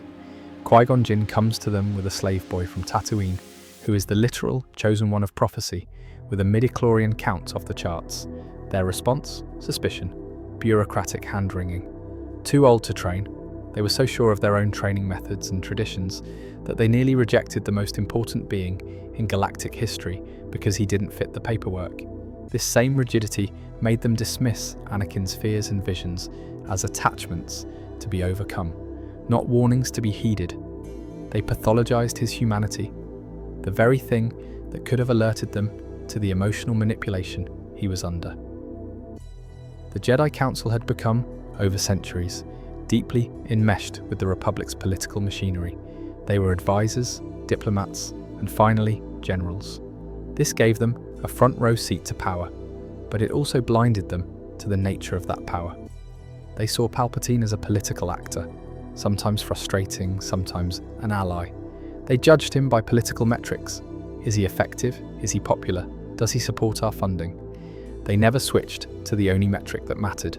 Is he a Sith Lord? Because to ask that question seriously would mean admitting the Republic they served was terminally infected at the highest level. They were like doctors so focused on treating a patient's symptoms, the war, the corruption, that they refused to consider the diagnosis was that the patient was already dead, being puppeted by a parasite. Sidious's force masking was flawless, but even the greatest magic trick needs a willing audience. The Jedi were looking for a Sith. They expected a radiating fountain of hate, a snarling, obvious monster. Palpatine radiated kindly, overworked public servant. He was boring, he was polite, he was normal. The dark side's greatest trick was presenting itself as the dull, dependable machinery of state. The Jedi's senses were tuned to detect a scream of dark side energy. They were completely deaf to the silent, administrative hum of evil, and Sidious kept them busy. The Separatist crisis, the Clone Wars, Count Dooku, General Grievous. He gave them a galaxy of problems to solve, all of which were real and demanded their attention. He made them think with him, as partners in managing a crisis. When you're in constant crisis management mode with someone, sharing the immense burden of war, you stop interrogating their motives. You start to see them as being on your team. He made them co-generals in his war, and in doing so, disarmed their suspicion. The Council's greatest failure was that they tried to use Jedi solutions, meditation, investigation, politics, warfare, to solve a Sith problem. You can't mediate with a virus. You can't negotiate with a void. You can't sense a predator that has become part of the landscape.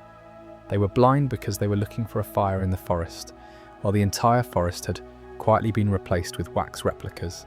And the man selling them the matches was asking for their help, putting out the fires he was lighting elsewhere.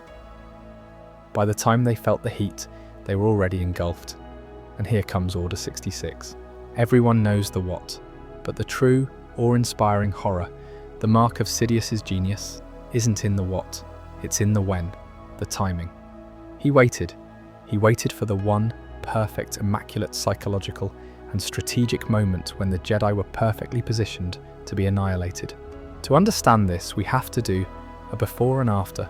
Imagine trying to execute Order 66 on the first day of the Clone Wars. The Jedi are united on Coruscant. They're suspicious, on high alert. Their temple is a fortress with hundreds of Jedi, younglings, and loyal non-clone security. The clones are a new untested variable. If the command went out then, the chaos would be immense, but the Jedi would fight back as a concentrated force. The temple would become a siege. Jedi across the galaxy, while isolated, would be on guard, fresh, and their bonds with these new, unfamiliar soldiers would be thin. Many would survive, and the Order would instantly become a galaxy-wide rebellion. It would be a bloody mess, not a clean, surgical decapitation. Now, let's look at the Jedi Order as of the day Sidious finally gives the order. They are a different institution. The war has remade them into the ideal targets. Sidious's timing attacked them at their absolute nadir in 5 critical dimensions. After 3 years as generals, the Jedi Knights and Masters are no longer a community. They are a decentralized military command structure. They are spread across 1,000 star systems, on battlefields, aboard star destroyers, in forward command posts. Each Jedi is a lone figure of authority embedded within a vast military machine made entirely of clones. They are surrounded, outnumbered 1,000 to 1 by the men they command. Crucially, they are almost never together. There are no pairs of masters watching each other's backs, no small groups except in rare, specific operations. They are singular points of light in an ocean of white armor. Sidious didn't have to hunt them down or lure them into a kill box. He made them live in the kill box for years, until it felt like home. By scattering them, he turned their greatest wartime strength, their leadership of a vast, coordinated army, into their ultimate, inescapable weakness. The moment the order came, every Jedi in the galaxy was, with very few exceptions, already alone in a room with 12 armed men who they believed would die for them. Creating Darth Vader was a spectacular, one-time feat of psychological and spiritual butchery. But you don't just create a being of that magnitude, a walking supernova of pain, rage, and cybernetically contained power, and then leave him to his own devices. The next 2 decades were about management, maintenance, and ensuring the masterpiece of brokenness you created stayed broken. Sidious became the warden, torturer, and the sole supplier of the only drug that could numb the agony, the dark side itself. He needed to ensure the most powerful being under his control was also the most psychologically imprisoned.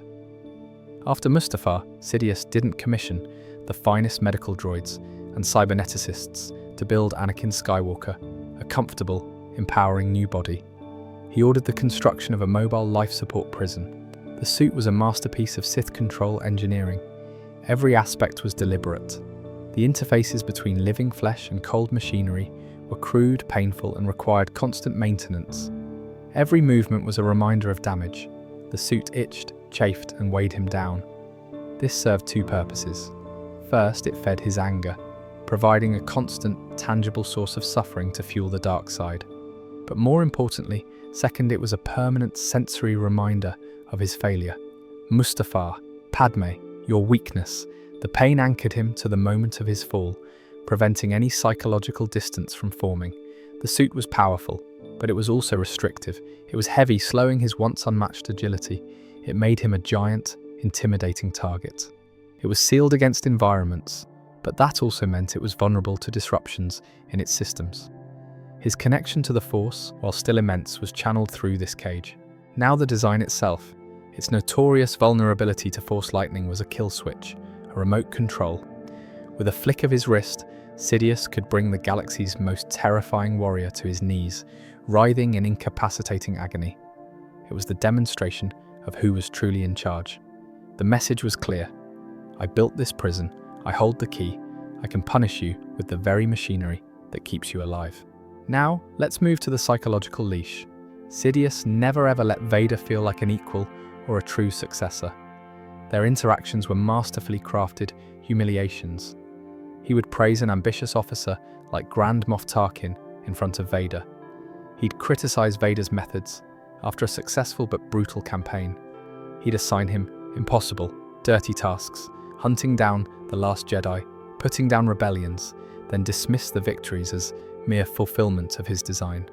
He kept Vader in a state of perpetual, desperate striving for a validation that would never come. He was the attack dog, forever being told he wasn't fetching the stick correctly. Also, Vader was isolated, had no peers, friends, or counsel. He moved through the sterile, fearful corridors of Imperial power alone. Officers feared him. The Emperor's other agents, like the Inquisitors, were rivals to be despised. He was denied any connection that could offer a different perspective, a moment of empathy, or a sense of belonging outside his servitude. Sidious made sure the only voice in Vader's head, besides his own screams of guilt, was the Emperor's. He was kept in a social vacuum where the dark side was the only atmosphere. Constantly mention Padme or the Jedi. a leash Vader put around his own neck, but Sidious made sure it was always tight. That memory was an open, festering wound in Vader's soul. Vader would obsess over it himself. Sidious's role was to ensure that the only relief, the only purpose, the only identity available from that pain was the one he provided. By making Vader's continued existence dependent on the dark side, he created a horrific feedback loop.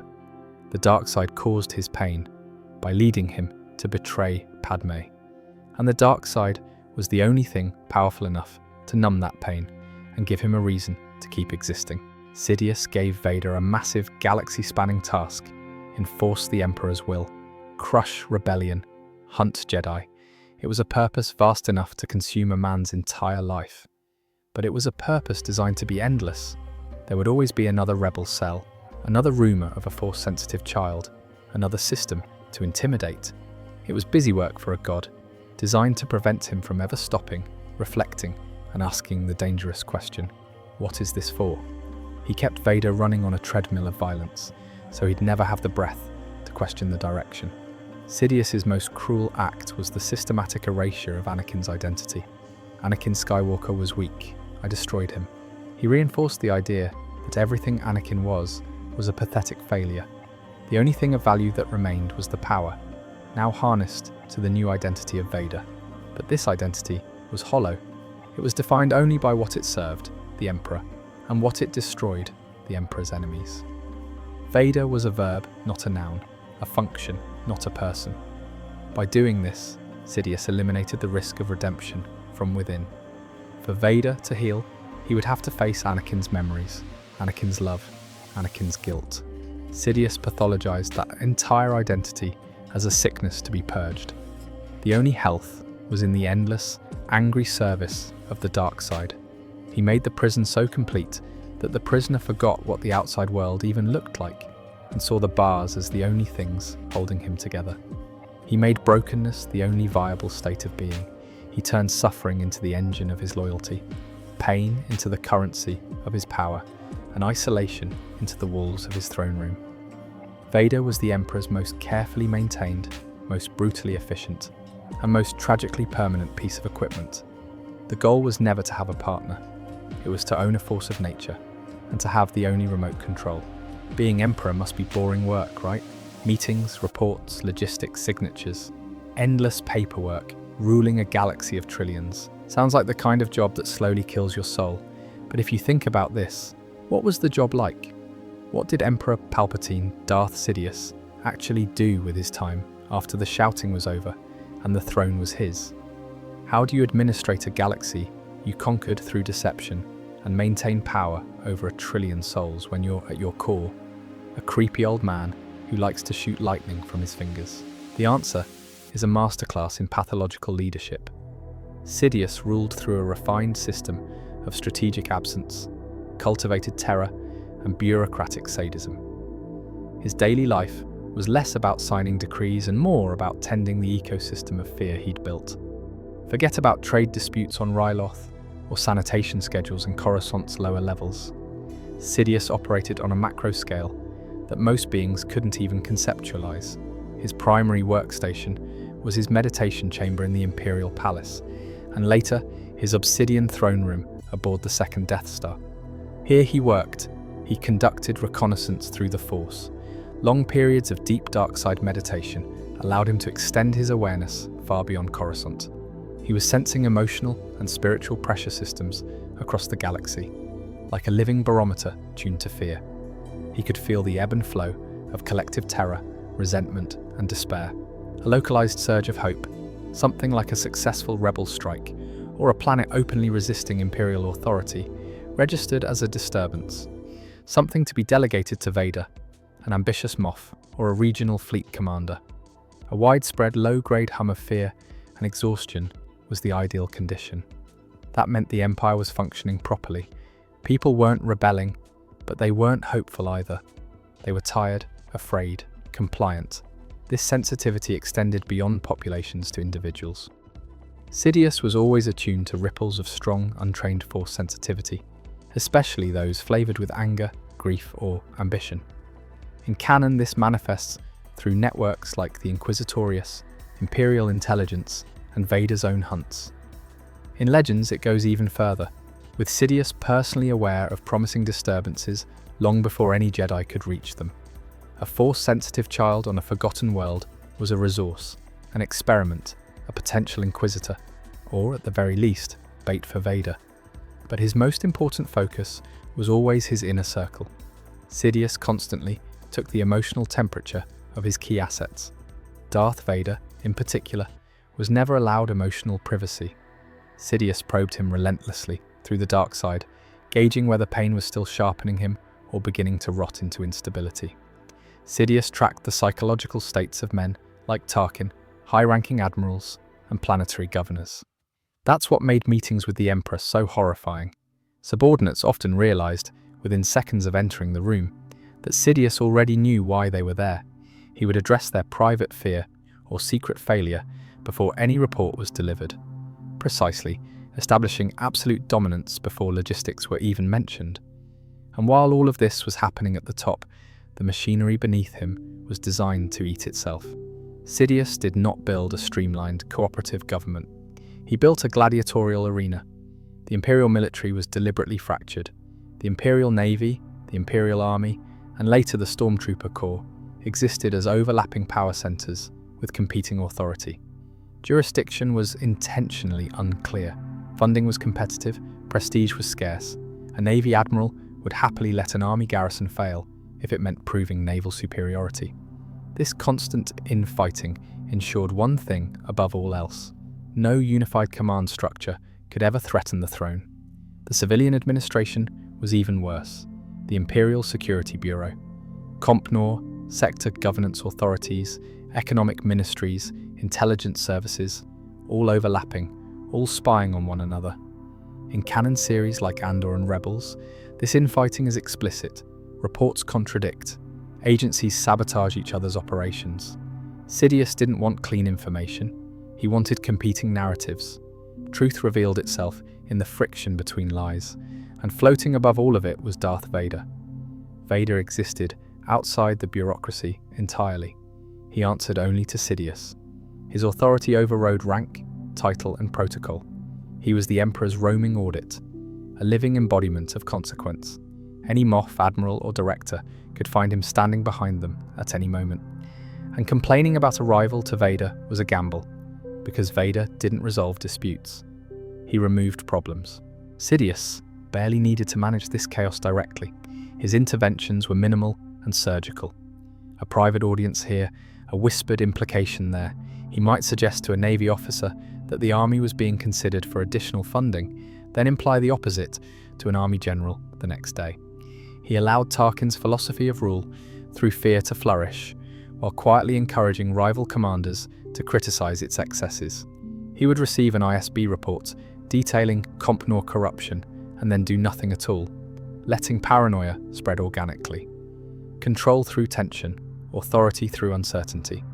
On a symbolic level, Sidious understood something even more important. Literal control is exhausting. Mythological control is eternal. He was rarely seen in public. When he did appear, addressing the Senate before its dissolution, dedicating a superstar destroyer, it was pure spectacle.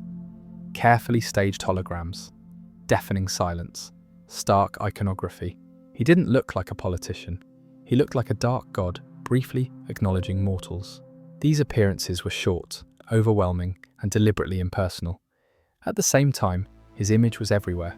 His face on credits, his name in oaths, textbooks, legal preambles. You didn't break a law, you defied the Emperor's will. His physical absence, paired with symbolic omnipresence, created a psychological cage stronger than any stormtrooper patrol. Then came the final consolidation, the dissolution of the Imperial Senate. It was the removal of the last illusion. From that moment on, governors and moffs answered to nothing except the Emperor's favor. Fear and ambition now flowed in a single direction, toward his throne. And when Sidious wasn't ruling, he was still working. His so-called hobbies were extensions of power: Sith archaeology, forbidden research, essence transfer. In both canon and legends, Sidious obsessively hunted ancient Sith knowledge, dispatching agents often Vader, to recover holocrons, artifacts, and lost techniques from worlds like Korriban and hidden sites like the Dark Temple beneath Coruscant. Exegol wasn't a sudden obsession either. It was the endpoint of decades of research into cheating death and bypassing the rule of two. His private chambers were grotesque archives, Sith relics, dark side entities, creatures twisted by Force experiments. He studied corruption the way a scientist studies disease, testing its limits, refining it, perfecting it. And above all, he watched. Rebellions would spark and Sidious would observe. How did governors respond? With brutality, subtlety, panic? He'd allow some uprisings to succeed just long enough to reveal who was competent and who was weak. The galaxy was his laboratory. Suffering wasn't merely a tool, it was the aesthetic of power itself. His final secret was deceptively simple. He delegated to the ruthlessly competent. He didn't tell Tarkin how to rule the Outer Rim. He said, "Ensure order." Tarkin responded with the doctrine of fear and the Death Star. Sidious approved because it was efficient, not because it was humane. He didn't micromanage Krennic. He let Krennic and Tarkin tear at each other, extracting innovation through rivalry. Sidious's rule was hands-off, with a stranglehold. He built a self-perpetuating machine of fear, competition, and oppression. His daily life was spent in silent communion with the dark side, sensing tremors in his web, occasionally plucking a strand to unleash terror somewhere else.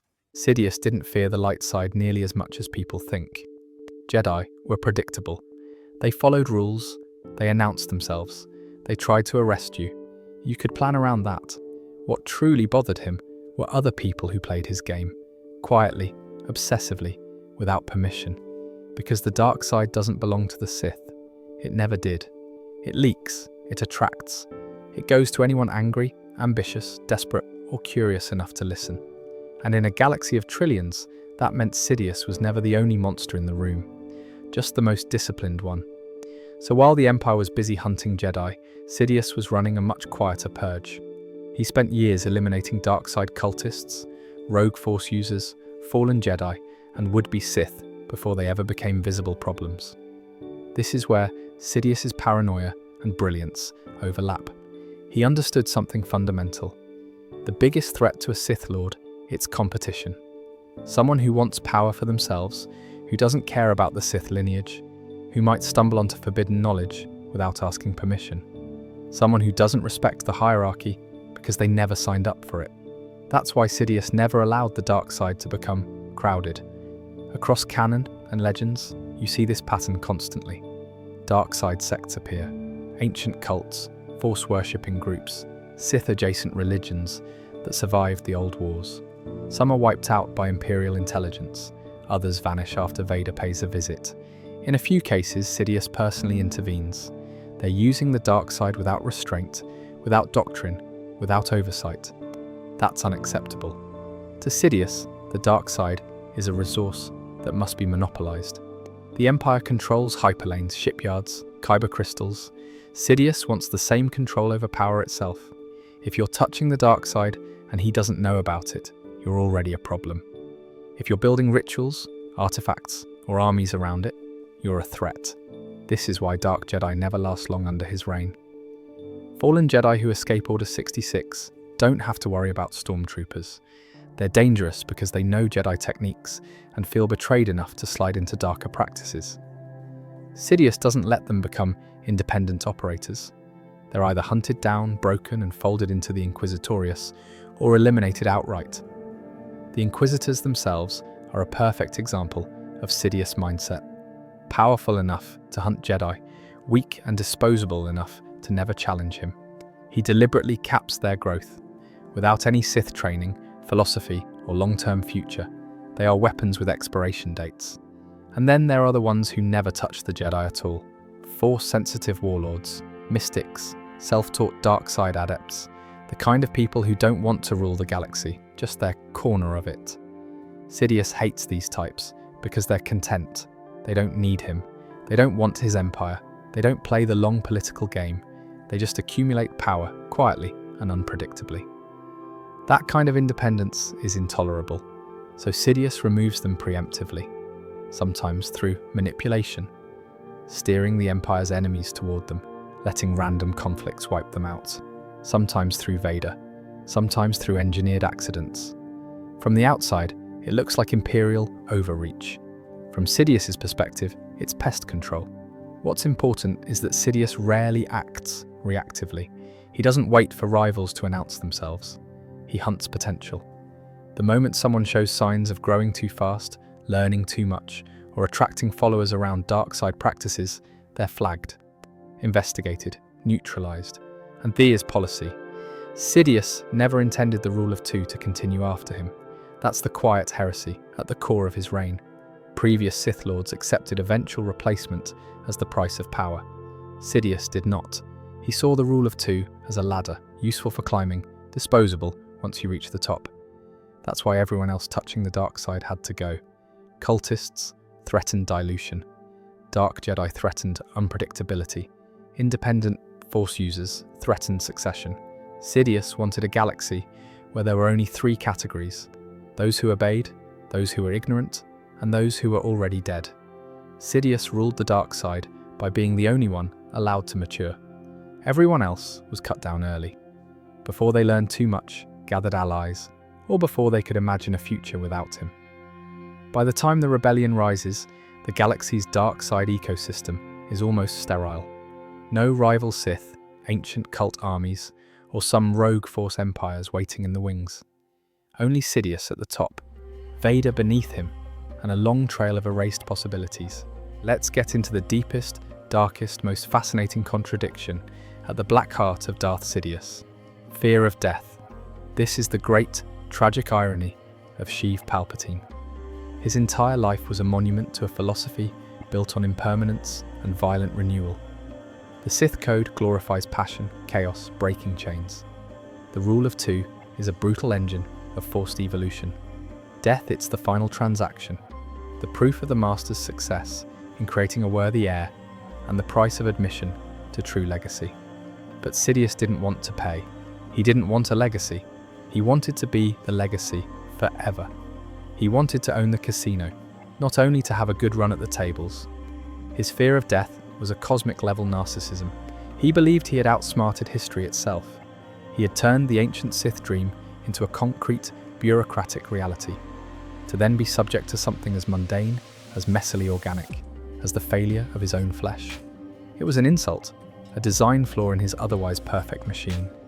Dying would mean that all of it, the decades of plotting, the exquisite political maneuvers, the genocide of the Jedi, the construction of the ultimate state, would eventually, inevitably, fall into other hands. Most likely into the hands of the stunted, rage-filled cyborg he'd created as a stopgap enforcer.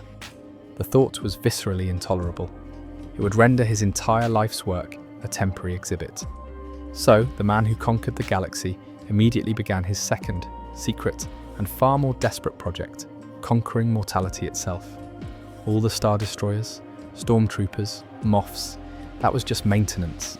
The day-to-day running of the Empire. His true passion, his life's work, after his victory, was a mad scientist's quest for the ultimate cheat code.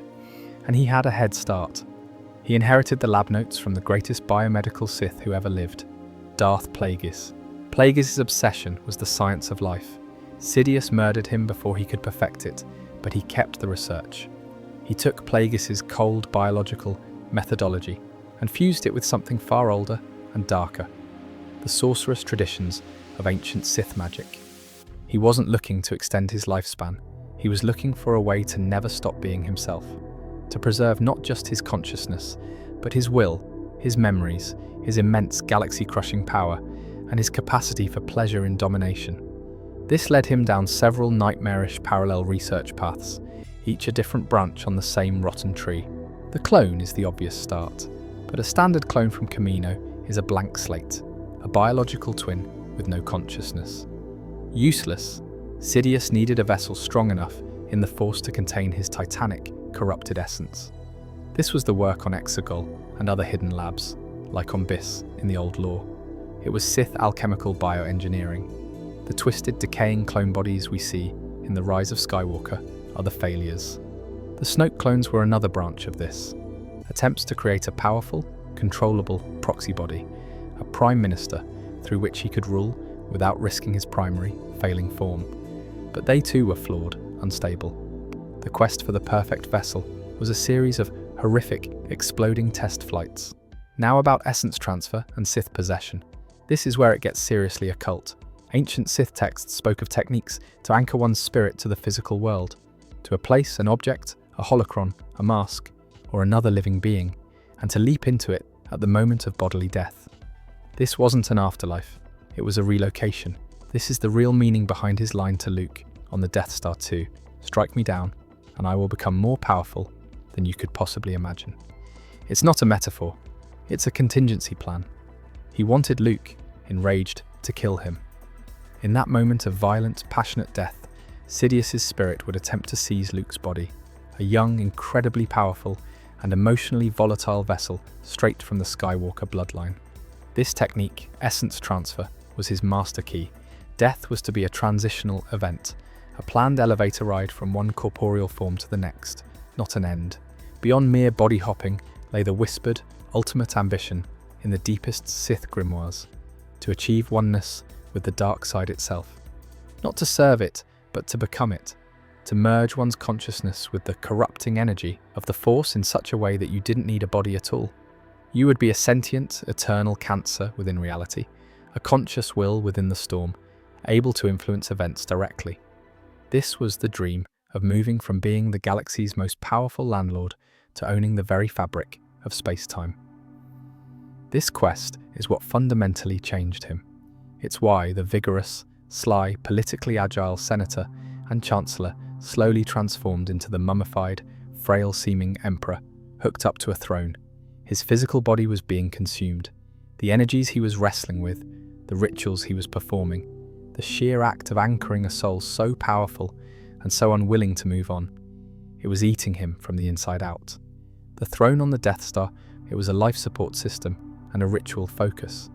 The man had become a lighthouse for dark side energy, and it was burning out the bulb. This fear is also what finally unravels his flawless control. It creates his critical blind spots. The obsession with bloodlines, his focus shifts from general power to specific, genetically potent vessels. Hence his obsession with Luke, and later Rey and Ben Solo. They are factory original Skywalker models, the most resilient chassis in the galaxy. He craves them, not for their allegiance, but for their real estate.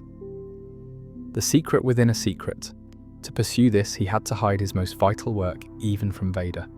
This created the one vulnerability in his otherwise monolithic empire, a single, hidden point of failure that his fanatical followers on Exegol knew about, but his right hand did not. It bred paranoia on top of paranoia. The Rise of Skywalker, the movie that answered a question nobody was asking, with a spectacle nobody could quite believe. How in the 7 Corellian hells did Palpatine come back? Everything starts with Exegol. Exegol is a planet permanently shrouded in an electro-storm, a place so drenched in the dark side that it exists in a state of perpetual, howling twilight. You don't navigate to it with a normal astromech. You need a Sith wayfinder, because the place is practically unwilling to be found. The atmosphere is thick with the smell of ozone, decay, and blind fanaticism. The ground is littered with the wreckage of ancient Sith ships and temples, a junkyard of failed empires. This is where dreams of galactic domination go to die, and are then clumsily stitched back together. And at the heart of it, the Sith Eternal.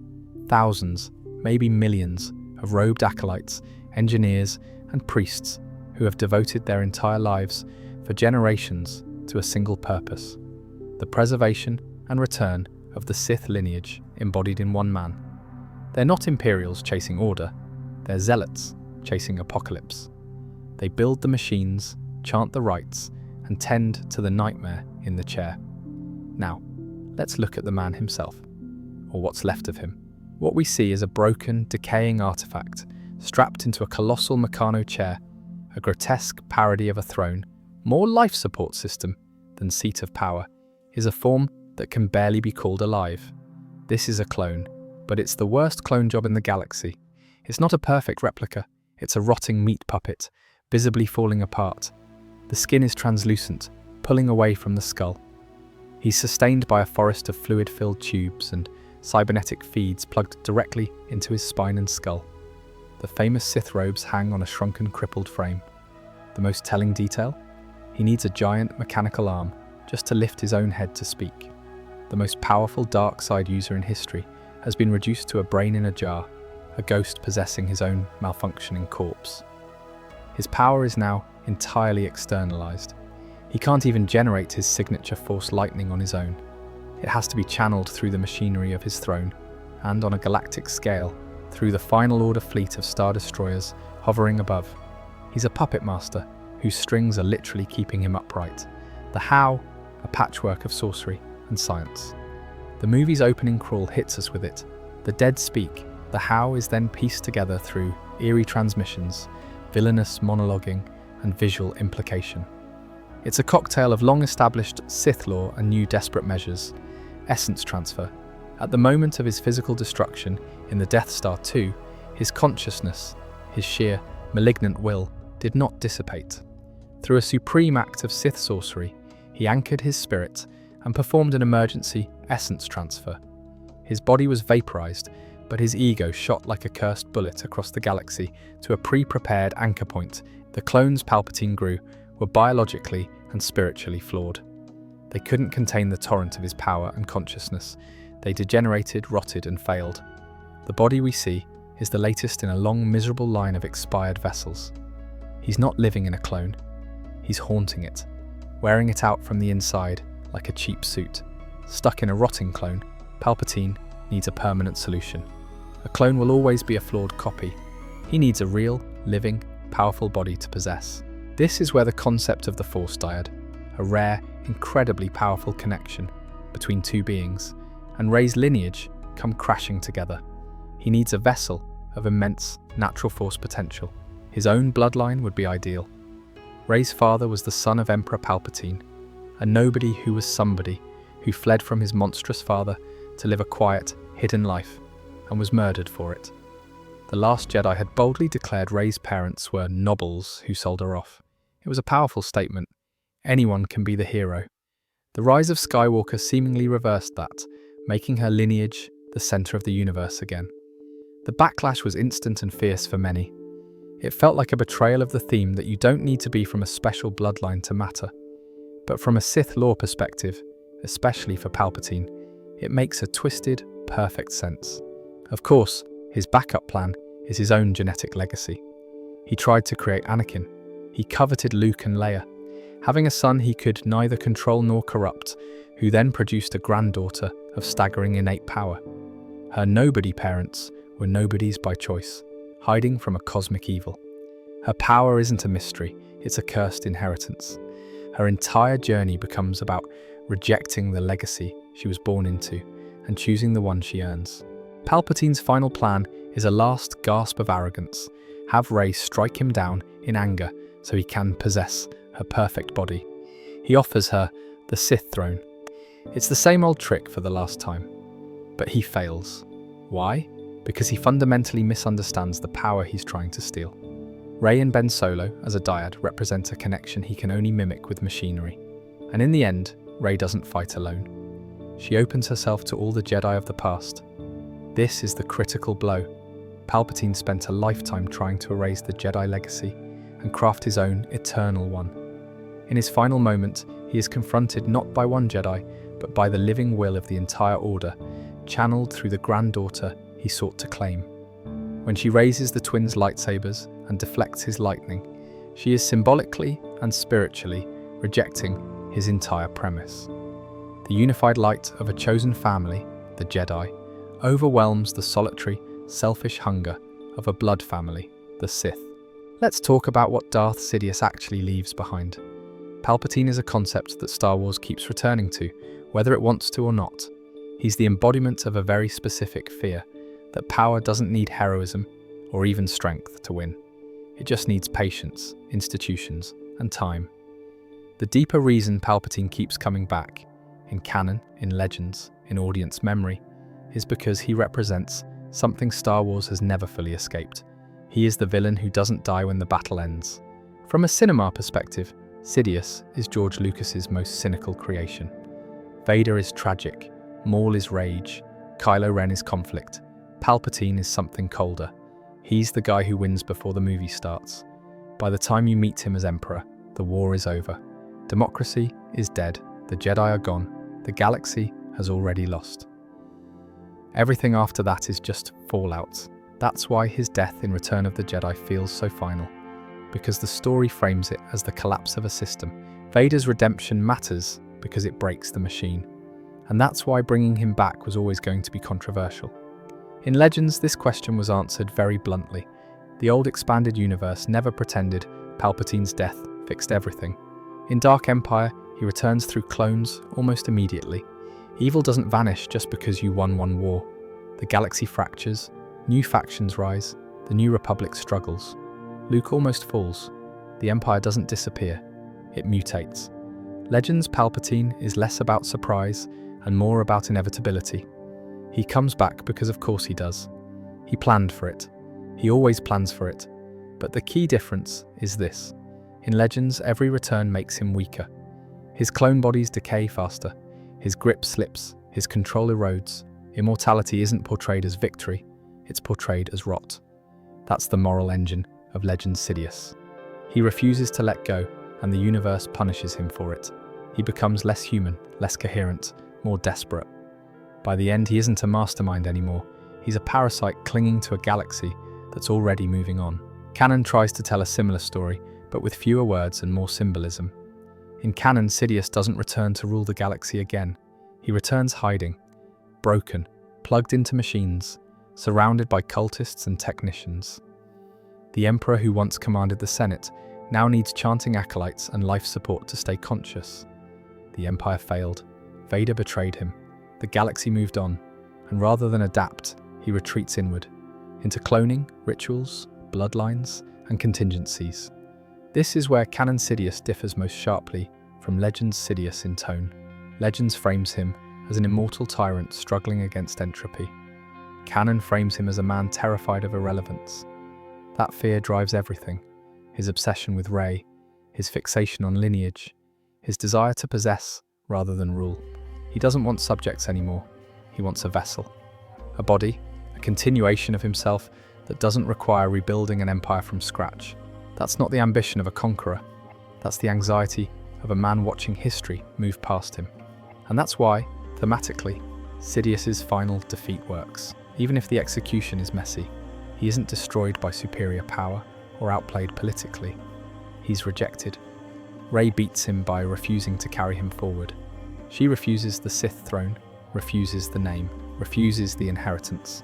In Star Wars terms, that's the ultimate failure for Sidious, because his entire philosophy depends on continuity through domination.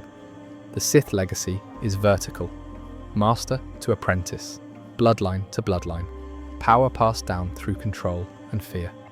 The Jedi legacy, for all its flaws, is horizontal, teacher to student, chosen family, ideas outliving individuals.